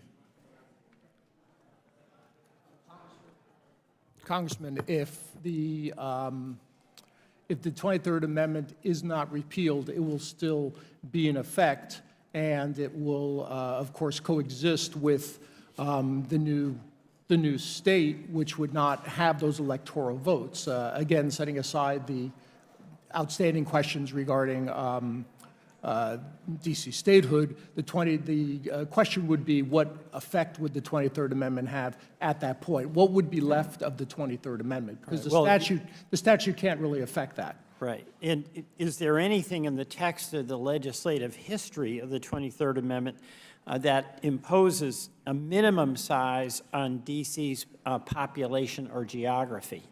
I believe in the committee hearings, there was some discussion of why a constitutional amendment was so important in relationship to some other proposals to give a vote, but I do not believe that the 23rd Amendment addressed a requirement of geographical continuity. Okay, let me ask a last question. There are people who argue that the 23rd Amendment would be moot or a dead letter if H.R. 51 were enacted, either because H.R. 51 repeals the enabling legislation for the 23rd Amendment, or because the 23rd Amendment would no longer serve a purpose or would lead to an absurd result. Do you agree with the view that the 23rd Amendment would be moot or a dead letter under H.R. 51? So I believe this is a novel constitutional issue. It's actually can be relatively complex because the assignment of an elector is not given to the people of district. It's actually given to the district itself or the district government. And the assignment of electors to the electoral college is now traditionally exercised by individuals, but has historically been exercised by states. So I feel like there are a number of complexities in the 23rd Amendment that would give, it would just make for a series of novel constitutional questions that I don't think have obvious answers. Thank you very much. I thank the panel, and I yield back. Thank you, Mayor. Congressman. Yep. I thank the gentleman for his question, and I'd like to thank all of our witnesses who have come today and have sat through the entire hearing so that they could all be asked questions. Without objection, all members will have 5 legislative days within which to submit additional written questions for the witnesses to the chair, which will be forwarded to the witnesses for their response. I ask our witnesses to please respond as quickly as you are able. Let me also announce that the committee will stand in recess until after the last series of floor votes, and will reconvene, that is the members of the committee only, at 4:30 to consider the motion by the gentleman from Ohio. Members and staff should be advised that the committee intends to resume promptly at 4:30, and all are urged to be on time. The committee stands in recess, subject to the call of the chair.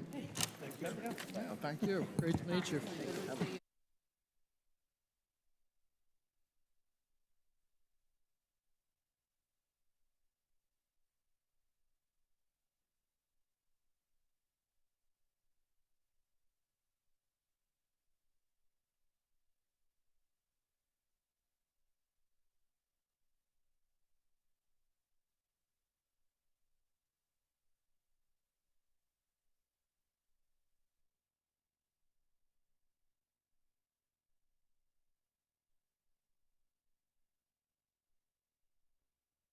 I'm honored to bring Congress to the original Southwest Detroit in the zip code of 48217, where I have spent countless hours alongside community activists and experts fighting for the right to breathe clean air and drink clean water. It is so incredibly